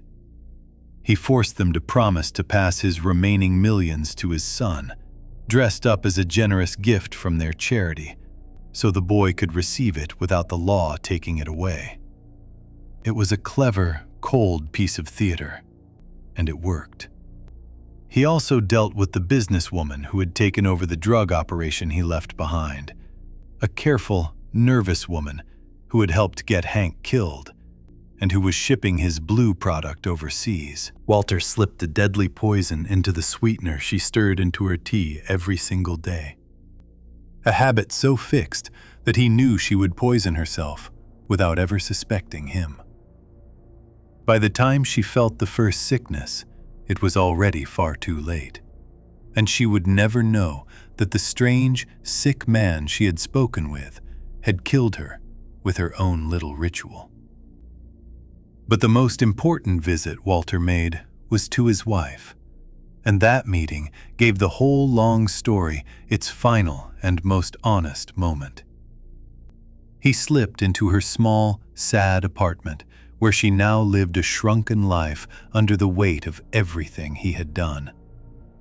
He had come to say goodbye, and to give her one last gift that might keep her out of prison. He gave her the exact location out in the desert where Hank and his partner lay buried, so that she could trade that information to the people in charge and lift some of the blame off herself. It was a small mercy from a man who had brought ruin down on her, a way to help her survive in the wreckage he had made of her life. She listened, tired and weary, with no warmth left for him at all. And then Skylar, worn down and bracing herself, started to say the old, familiar thing. She told him she could not bear to hear one more time that he had done all of this for the family. She had heard that excuse for years, the story he always told, the reason he gave for every terrible thing. She expected him to say it again, the way he always did, the lie that let him sleep at night. Walter stopped her before she could finish. And for the first time in the entire story, with nothing left to gain and nothing left to protect, he told her the plain and simple truth. He did not say it for the family. He told her, quietly, that he had done it for himself. He told her that he had liked it. He told her that he had been good at it, truly good, better than at anything else he had ever done in his life. And he told her that doing it had made him feel alive, more alive than he had ever felt in all his long years of being small. He had done it for himself. The words were so simple and so honest that they landed harder than any speech he had ever given. After years of grand excuses, after all the talk of cancer and bills and protecting his children, the real reason came out in a handful of plain, quiet words. The drugs, the killing, the empire, the danger, all of it had been for the feeling it gave him. The feeling of mattering, of being powerful, of finally being someone the world could not ignore. The way he said it carried as much meaning as the words themselves. There was no shouting, no swagger, no cold threat in his voice. He spoke softly, almost gently, like a man setting down a heavy weight he had carried for far too long. After a lifetime of lying, the truth seemed to bring him a strange and quiet peace.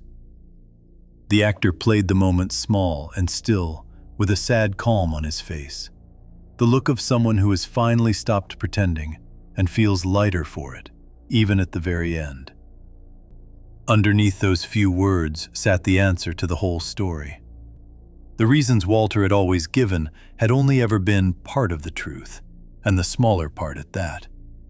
The deepest engine had always been the wounded pride from the very beginning, the hunger of a man who felt cheated out of greatness and finally found a place where his gifts made him a king. The cancer had not created that hunger. The cancer had simply handed him the excuse he needed to set it free.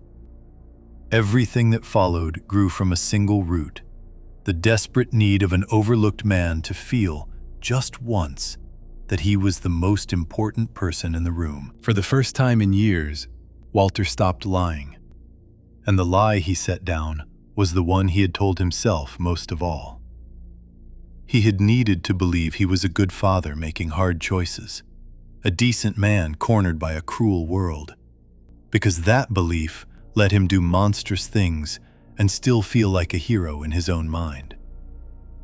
Letting that belief go, admitting out loud that he had wanted this, that he had loved it, was the most honest and the most human thing he ever did.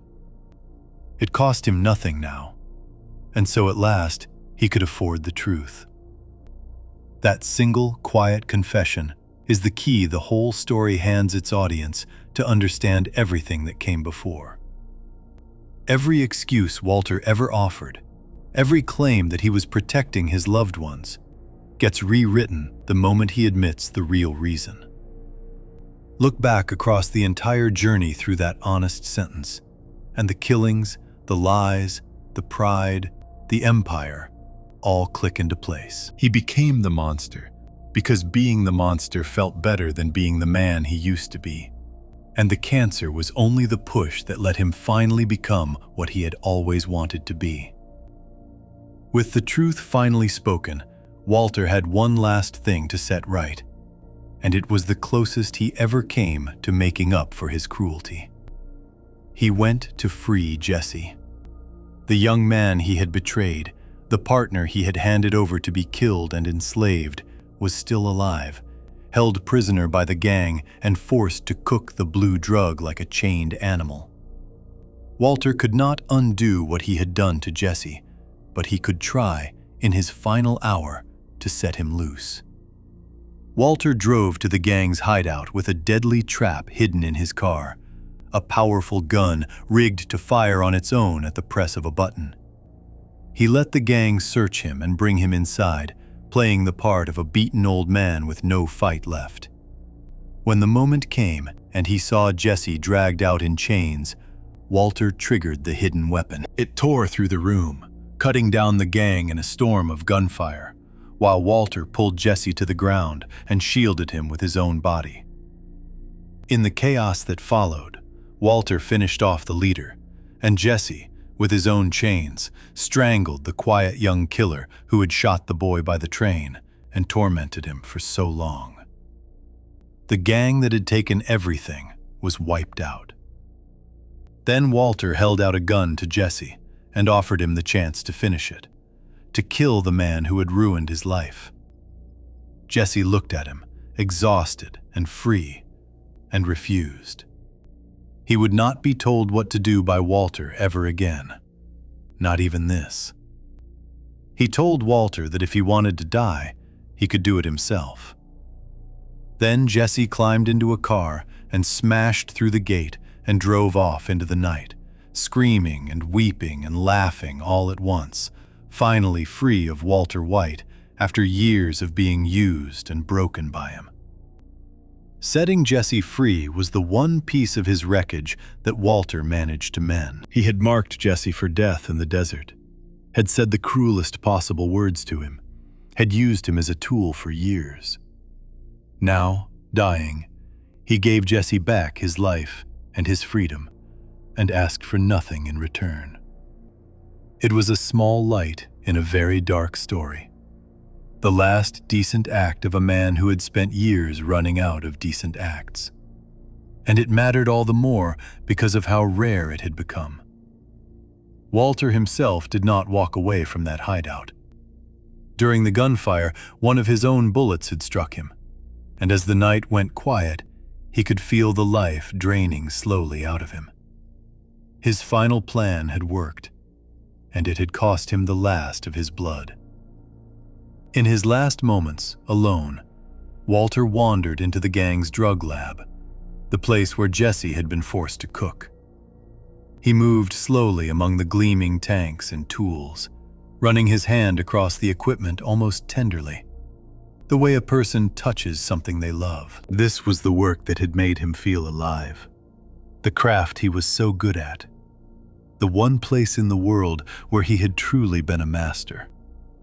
Even now, bleeding out, surrounded by the ruin of his life, the sight of that equipment seemed to bring him a quiet comfort. He died there on the floor of the lab, among the tools of the work he loved, as the police rushed in too late to do anything but find his body. He went out alive, in his own strange sense of the word, dying beside the thing that had made him feel like more than a small and forgotten man. The teacher who once stared at a mustard stain while a doctor told him he would die had, in the end, chosen exactly how and where and as whom he wanted to go.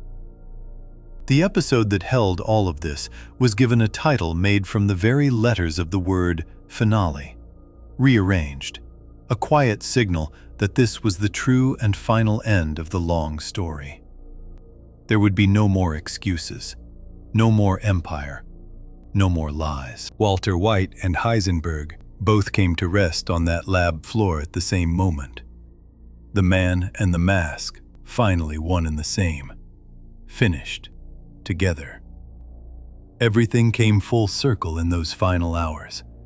The old wound from his stolen company, first shown near the very start, reached forward across the whole story to drag him out of the snow for one last stand. The feeling of being alive, the thing he confessed to his wife, answered the deep hunger that had driven him since his 50th birthday. The work he loved, the gift that first made him a king in the desert, cradled him as he died. Every thread the story had spun came back together in the end, and they all pointed at the same simple, sad truth about why a gentle man became a monster.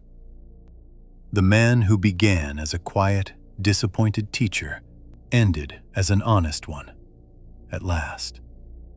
He had spent the whole story hiding behind a borrowed name and a borrowed reason, telling the world and himself that he was a good man forced into bad things. Only at the very end, with death already inside him, could he finally say the real reason out loud and mean it. He did it because he wanted to. He did it because it made him feel alive. The mask had a name, but underneath it the whole time was simply Walter White, finally getting to be the man he had always secretly longed to be. Before we move on, if you're enjoying this analysis, please consider subscribing. It helps the channel tremendously. And so, the story of his life reached its quiet end. The full journey now told from the small kitchen on a 50th birthday all the way to the lab floor where it stopped. The truth had been spoken, plain and clear.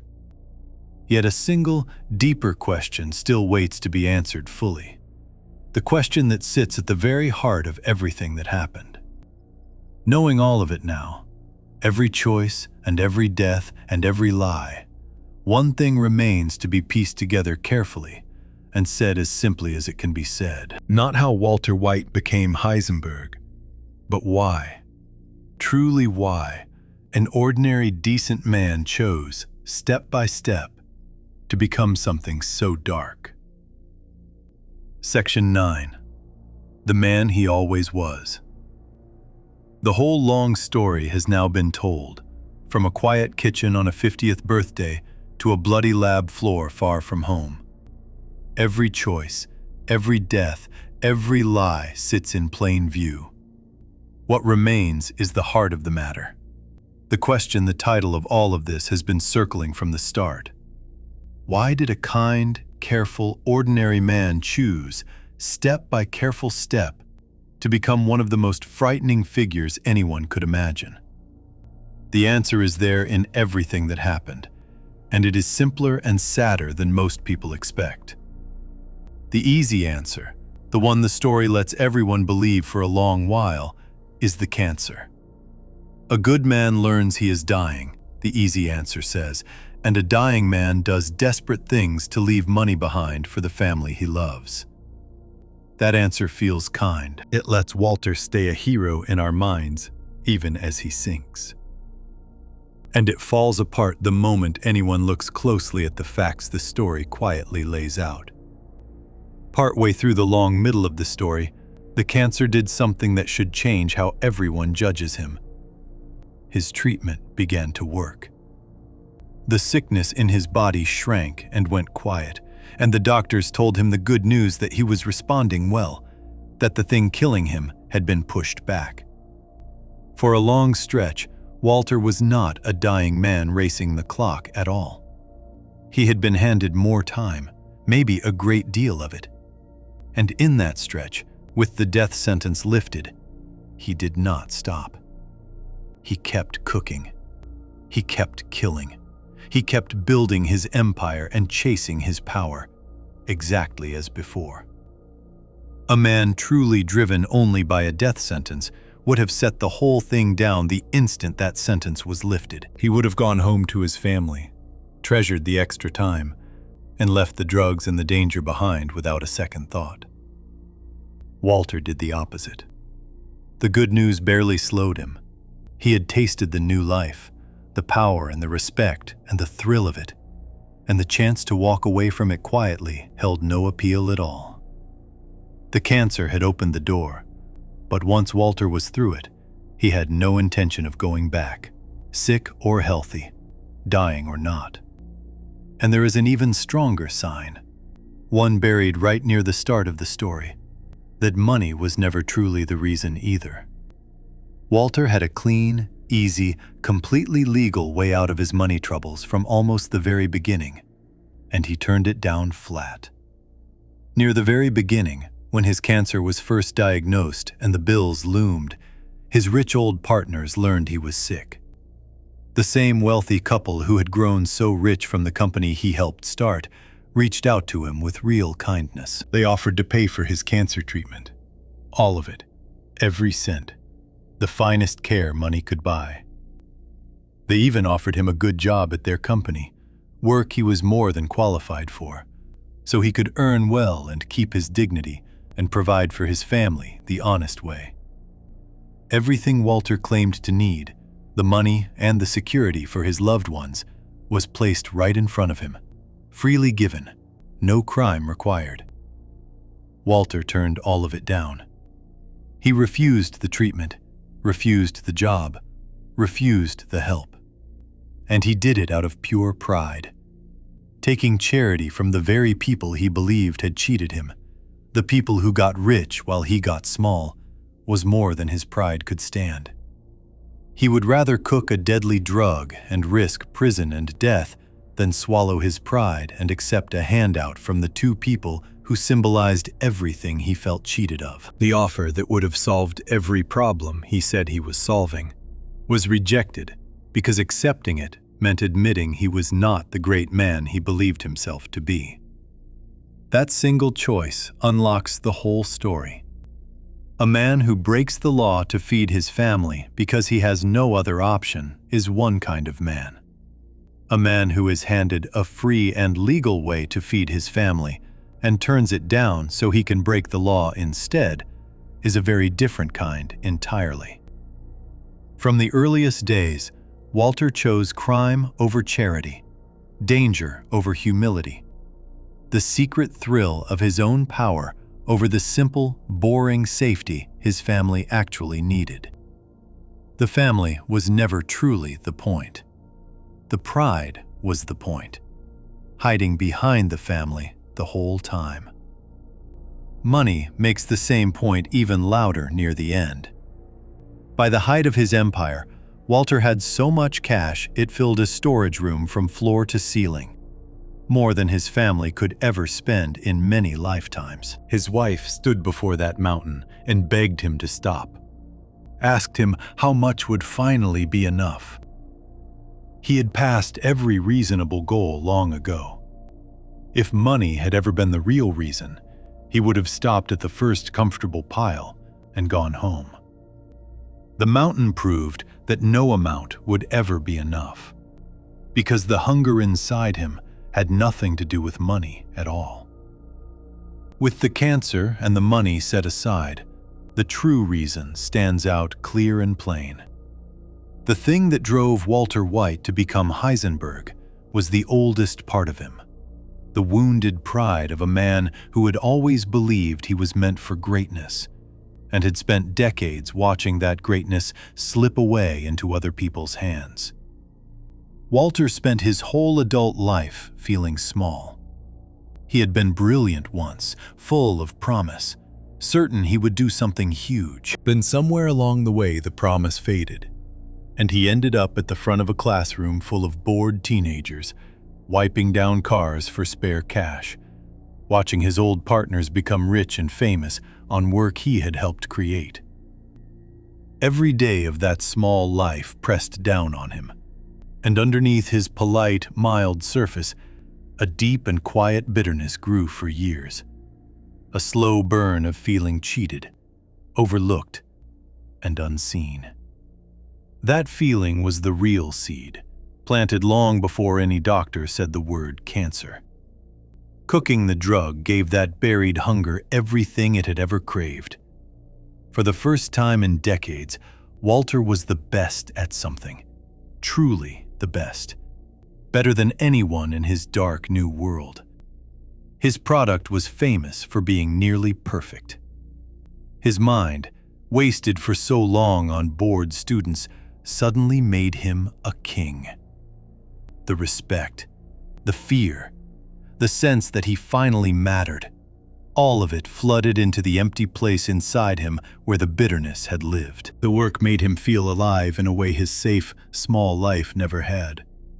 And that feeling became the most powerful drug in the entire story, stronger than anything he ever cooked. Each new height fed the hunger and made it bigger. Naming himself after a great scientist let him feel like a genius among fools. Telling his terrified wife that he was the danger let him feel powerful at home. Forcing a rival in the desert to speak his name in fear let him feel like a legend. Standing at the top of his own empire let him feel like the most important man alive. The more power he gathered, the more he needed, because the wound it was meant to heal could never actually be healed by power. He was trying to fill a lifetime of feeling small, and no amount of fear or money or fame could ever fill it all the way. And at the very end, with nothing left to gain and nothing left to protect, Walter said it himself, as plainly as it could be said. He told his wife the truth he had hidden from everyone, including himself, for years. He had done it for himself. He had liked it. He had been good at it, and it had made him feel alive. Those few honest words are the answer to the entire question. He became Heisenberg because being Heisenberg gave him the one thing he had wanted his whole life and never had: the feeling of being great, powerful, and seen. Becoming Heisenberg took 1,000 small steps, and Walter chose to take every single one. The change did not happen to him all at once, the way an accident or an illness happens to a person. It came one decision at a time, and at each decision he could have stopped, turned around, and gone back to his ordinary life. Nobody forced him forward. He walked the whole road himself, choosing the next dark step again and again, telling himself a comforting story the entire way. The first time he killed, it nearly destroyed him. He wept, he shook, he filled a page with reasons not to do it, and only crossed the line when he believed his own life depended on it.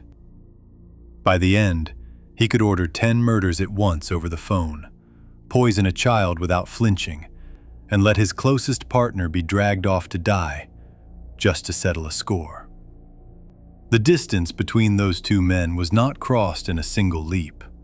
It was crossed in many small choices, each one a little easier than the last, until the man who once wept over a killing felt almost nothing at all. Walter chose his way across that entire distance. At every turning point, the story handed him a clear way out, and at every turning point, he refused it. He could have taken the charity and the job near the beginning. He could have stopped when his cancer went quiet. He could have walked away from the mountain of money when his wife begged him to. He could have listened the many times Jesse or Skylar, or his own conscience, tried to pull him back. Each off-ramp was right there in front of him, well lit and open. And each time, he chose instead to keep driving deeper into the dark, because the dark was where he finally felt like somebody. On his very first day in that classroom, long before any of it began, Walter told his bored students that his subject was really the study of change, the science of how things grow, fall apart, and become something new. He spent the rest of his life becoming the truest possible example of his own lesson. He grew into something monstrous, fell apart completely, and turned, slowly and by his own hand, into something entirely different from the gentle man he started as.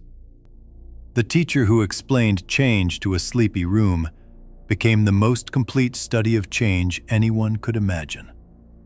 A quiet, good man transformed, choice by choice, into a ruin. The most unsettling part of the answer is how ordinary the reason turns out to be. Walter did not become a monster because of some rare evil or strange madness that sets him apart from regular people. He became one because of feelings that live in smaller and quieter forms inside almost everyone. The ache of feeling overlooked, the bitterness of watching others get what you believe you deserved, the hunger to matter, to be respected, to be more than the small life you ended up with. The talent for telling yourself that your most selfish wants are really noble sacrifices for the people you love. None of that is unusual. All of it is deeply human. Most people will never cook a drug or build an empire or kill anyone, of course. But the engine that drove Walter, the wounded pride dressed up as love, the slow trading away of who you are for the feeling of being important, the comfortable lie that lets you do wrong while still feeling good. That engine runs quietly in a great many ordinary lives. The story holds up a mirror, and the face in it is far more familiar than anyone is comfortable admitting. Walter is frightening precisely because he is so easy to understand. Walter White is frightening because he is recognizable. Strip away the chemistry and the cancer and the desert, and what is left is a proud man who felt life had cheated him, who got one taste of feeling powerful and could never let it go, who burned down everything good and true in his life chasing a feeling, and who told himself the whole way that he was a good man, doing it all for his family. Many people carry some seed of that man inside them. The story simply shows what can grow from that seed when a person waters it instead of pulling it out. So the answer to the question at the center of everything can finally be said plainly. Walter White became Heisenberg because the proud, hungry, overlooked man he had always been underneath finally found a place where he felt great. And he chose that feeling over every good thing in his life, again and again, until there was nothing of the good man left. The cancer gave him the push. The talent gave him the means. But the reason, the true reason, was the man himself and the choices only he could make. He became a monster because, when the chance came, he chose the thrill of power over the quiet worth of an honest life, and then kept choosing it long after any excuse had run out. The change was always inside him as a possibility, waiting in the dark behind a polite smile. And when life cracked him open, he decided to let it out and feed it instead of fighting it down. The seed was his. The water was his. The ruin that grew was his alone. And so we can finally name the thing this whole story has been quietly pointing at since the very first scene. The man did not fall by accident. He climbed, on purpose, toward a darkness that felt to him like light, and called it love the entire way down. Before we move on, if you're enjoying this analysis, please consider subscribing. It helps the channel tremendously. Yet for all that the question now has its answer, the story refuses to let go of people. And that is its own small mystery worth sitting with. Long after the screen goes dark, Walter White keeps whispering to ordinary, decent people living ordinary, decent lives. And the reason a tale about a meth-cooking killer should haunt the gentle and the good so deeply is a quieter question all its own. One that says as much about those who watch as it does about the man they watched become a monster. Section 10. The Mirror. Long after the final scene fades and the screen goes dark, the story of Walter White refuses to leave people alone. It settles into the back of the mind and stays there, returning at odd hours, asking to be thought about again. Plenty of stories about criminals come and go and are forgotten.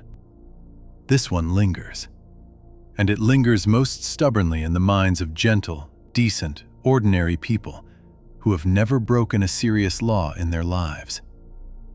The reason it haunts the good so deeply is the quiet center of everything, and the answer says as much about the people watching as it does about the man they watched. The answer begins with a single, uncomfortable truth. The story works like a mirror. People do not stay up at night thinking about Walter White because he is so strange and far away from them. They think about him because some small, hidden part of him feels close, recognizable, familiar. The feelings that drove him are not rare or alien. They live, in smaller and quieter forms, inside almost everyone who watches, and the story gently holds them up to the light. Most people watching have felt at least a faint version of what Walter felt. The ache of being overlooked, of doing the right thing and getting little for it. The quiet sting of watching someone else get the praise, the money, or the life you believed should have been yours. The wish to matter more than you do, to be seen, to be respected, to be more than the small and ordinary self the world seems to have decided you are. Few people would ever act on those feelings the way Walter did, but almost everyone has felt the seed of them stir at one time or another. Recognizing that seed in yourself, while watching where it led him, is a deeply unsettling thing. The story does something clever and a little cruel to make sure the mirror cannot be looked away from. From the very beginning, it pulls the audience onto Walter's side. It makes him sympathetic, a kind and beaten-down man crushed by an unfair world, so that people cannot help but want good things for him. And once the audience is rooting for him, the story starts walking him into the dark, one step at a time, with the audience still cheering him on. In the early days, people watching wanted Walter to win. They wanted him to outsmart the dealers, to beat the rivals, to fool the police, to get away with it. When he stood in that desert and forced an enemy to speak his name in fear, many viewers felt a thrill of triumph alongside him. When he told his wife he was the danger, the line felt powerful and bold. The story made it easy, even fun, to be on the side of a man who was slowly turning into a monster, because his cleverness and his victories were genuinely exciting to watch. Then, slowly and on purpose, the story turned the audience's own cheering against them. The wins grew darker. The victims grew more innocent. The excuses grew thinner. And bit by bit, the people who had been happily rooting for Walter began to feel a cold discomfort, a creeping sense that they had been cheering for the wrong man all along. The story let them fall in love with him first, and then made them watch, with growing horror, what they had fallen in love with. By the time he poisoned a child to trick a friend, by the time he watched a young woman choke to death and did nothing, by the time he handed his partner over to be killed and told a cruel secret just to wound him, the audience could no longer pretend. The man they had been hoping would escape was a monster, and they had spent years quietly hoping the monster would get away with it. The story forced a reckoning, not just with Walter, but with everyone who had been on his side. That uneasy feeling is the genius of the whole thing, because in their own small way, the people watching did exactly what Walter did. They made excuses for someone they liked. They told themselves comforting stories about a man whose actions kept getting worse. They looked at clear evidence of cruelty and chose, for a while, to see a hero instead. The same self-deception that let Walter call his selfishness love is the self-deception that let audiences keep cheering a poisoner. Watching the story is a chance to feel, gently and safely, how easy it is to excuse the inexcusable when you have decided in advance to like someone. The story never once let Walter off the hook, and that honesty is part of why it stays so powerful. The people who made it set out to do something almost no story dares to try. They wanted to take a good and gentle man and slowly, completely, turn him into a bad one, and to make the change itself the whole point. They followed that plan with cold discipline. They never pretended Walter was secretly good underneath it all. They never offered an easy excuse to wash his crimes away. They simply showed a man choosing the dark, again and again, and made the audience sit with every choice.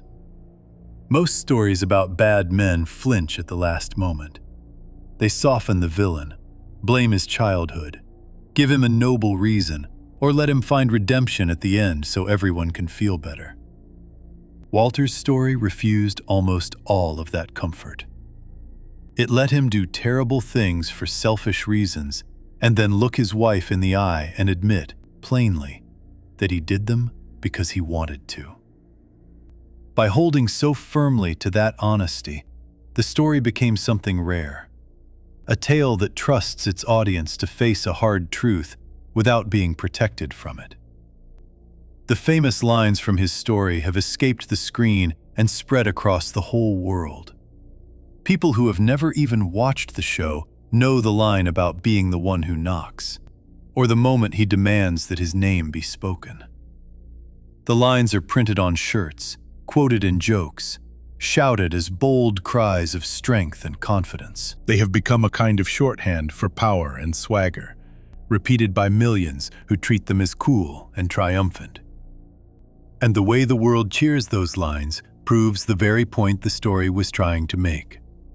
Inside the tale, those words are the cries of a sick and lonely man destroying everyone he loves to feed a hunger that can never be filled. Stripped of their sad context and worn as badges of strength, they show how easy it is to fall in love with the idea of being dangerous and forget the ruin underneath. The world's eagerness to celebrate Walter's most monstrous moments as awesome is a small, real-life echo of the seduction the story is warning about. The pull of feeling powerful is so strong that people reach for it even when the example before them is a man who lost his soul. Underneath all of it lies the quietest and saddest lesson the story has to offer. Walter had enough all along, and he could never see it. The whole tragedy rests on a man who threw away a good life, chasing a feeling, while the good life sat right there in front of him the entire time, waiting to be loved. Look back at the man as he was in the very beginning, before any of it started. He had a wife who loved him and cooked him breakfast and shaped fake bacon into a birthday number out of care. He had a son who looked up to him, who admired his father even in his quiet, ordinary smallness. He had honest work, a warm home, a baby on the way, and people who would have stood by him through his illness if he had only let them. The rich old partners even offered to pay for everything and give him a job. By any gentle measure, Walter White was a fortunate man surrounded by love, even on the hardest day of his life. He had a life worth treasuring, and he could not feel it, because his eyes were fixed on everything he believed he lacked. The pride in him was so loud that it drowned out the quiet riches all around him. He looked at his loving family and felt only the burn of his wasted promise. He looked at his honest work and felt only the shame of being small. So he traded all of it, the love and the home and the trust and the gentle ordinary days, for the feeling of being powerful. And by the time he understood what he had given up, every bit of it was gone, ruined or dead or turned against him. The man who felt cheated by life had, in truth, been handed plenty, and he burned it down himself. The story asks a quiet question of everyone who watches, and it asks it without ever saying a word. It asks them to look at their own pride, their own private bitterness, the small lies they tell themselves about why they do what they do. It asks whether they, too, have been so busy aching for the life they do not have that they have failed to love the life they do. It asks each person to notice the off-ramps in their own lives, the chances to stop, to choose humility, to be grateful, before pride drives them somewhere they cannot come back from. The question is gentle, but it cuts, because the honest answer is rarely as comfortable as anyone would like. Few people will ever cook a deadly drug or build a criminal empire or harm a single soul. The crimes are extreme and far from most lives, but the engine that powered them is common as dirt. The wounded pride, the hunger to matter, the talent for dressing up selfishness as love, the slow willingness to trade away who you are for the feeling of being important. All of that lives quietly in countless ordinary hearts. The story simply shows, in its loud and dramatic way, how much damage that small common engine can do when a person feeds it instead of facing it.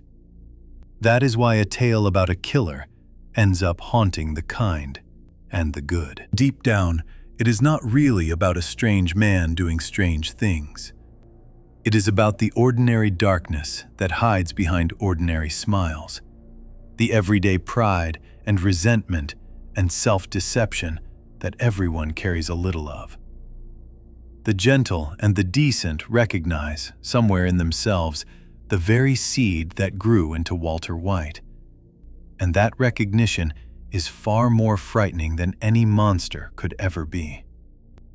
The story holds up the mirror, and the face looking back is uncomfortably familiar.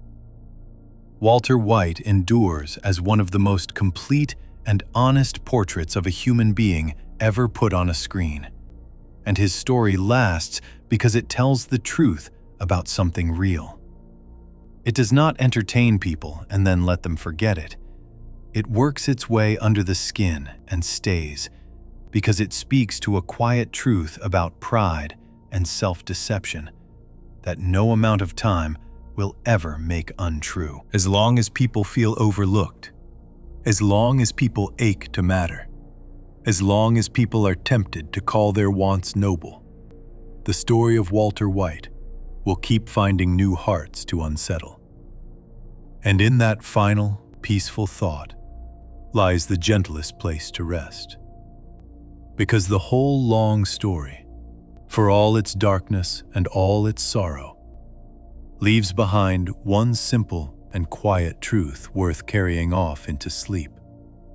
A truth about who Walter White was, who he chose to become, and what his slow fall has to whisper to every ordinary, gentle soul who ever felt, just for a moment, that their own quiet life was somehow not enough. If you enjoyed this video essay, make sure to subscribe. Thanks for watching, and I'll see you in the next one.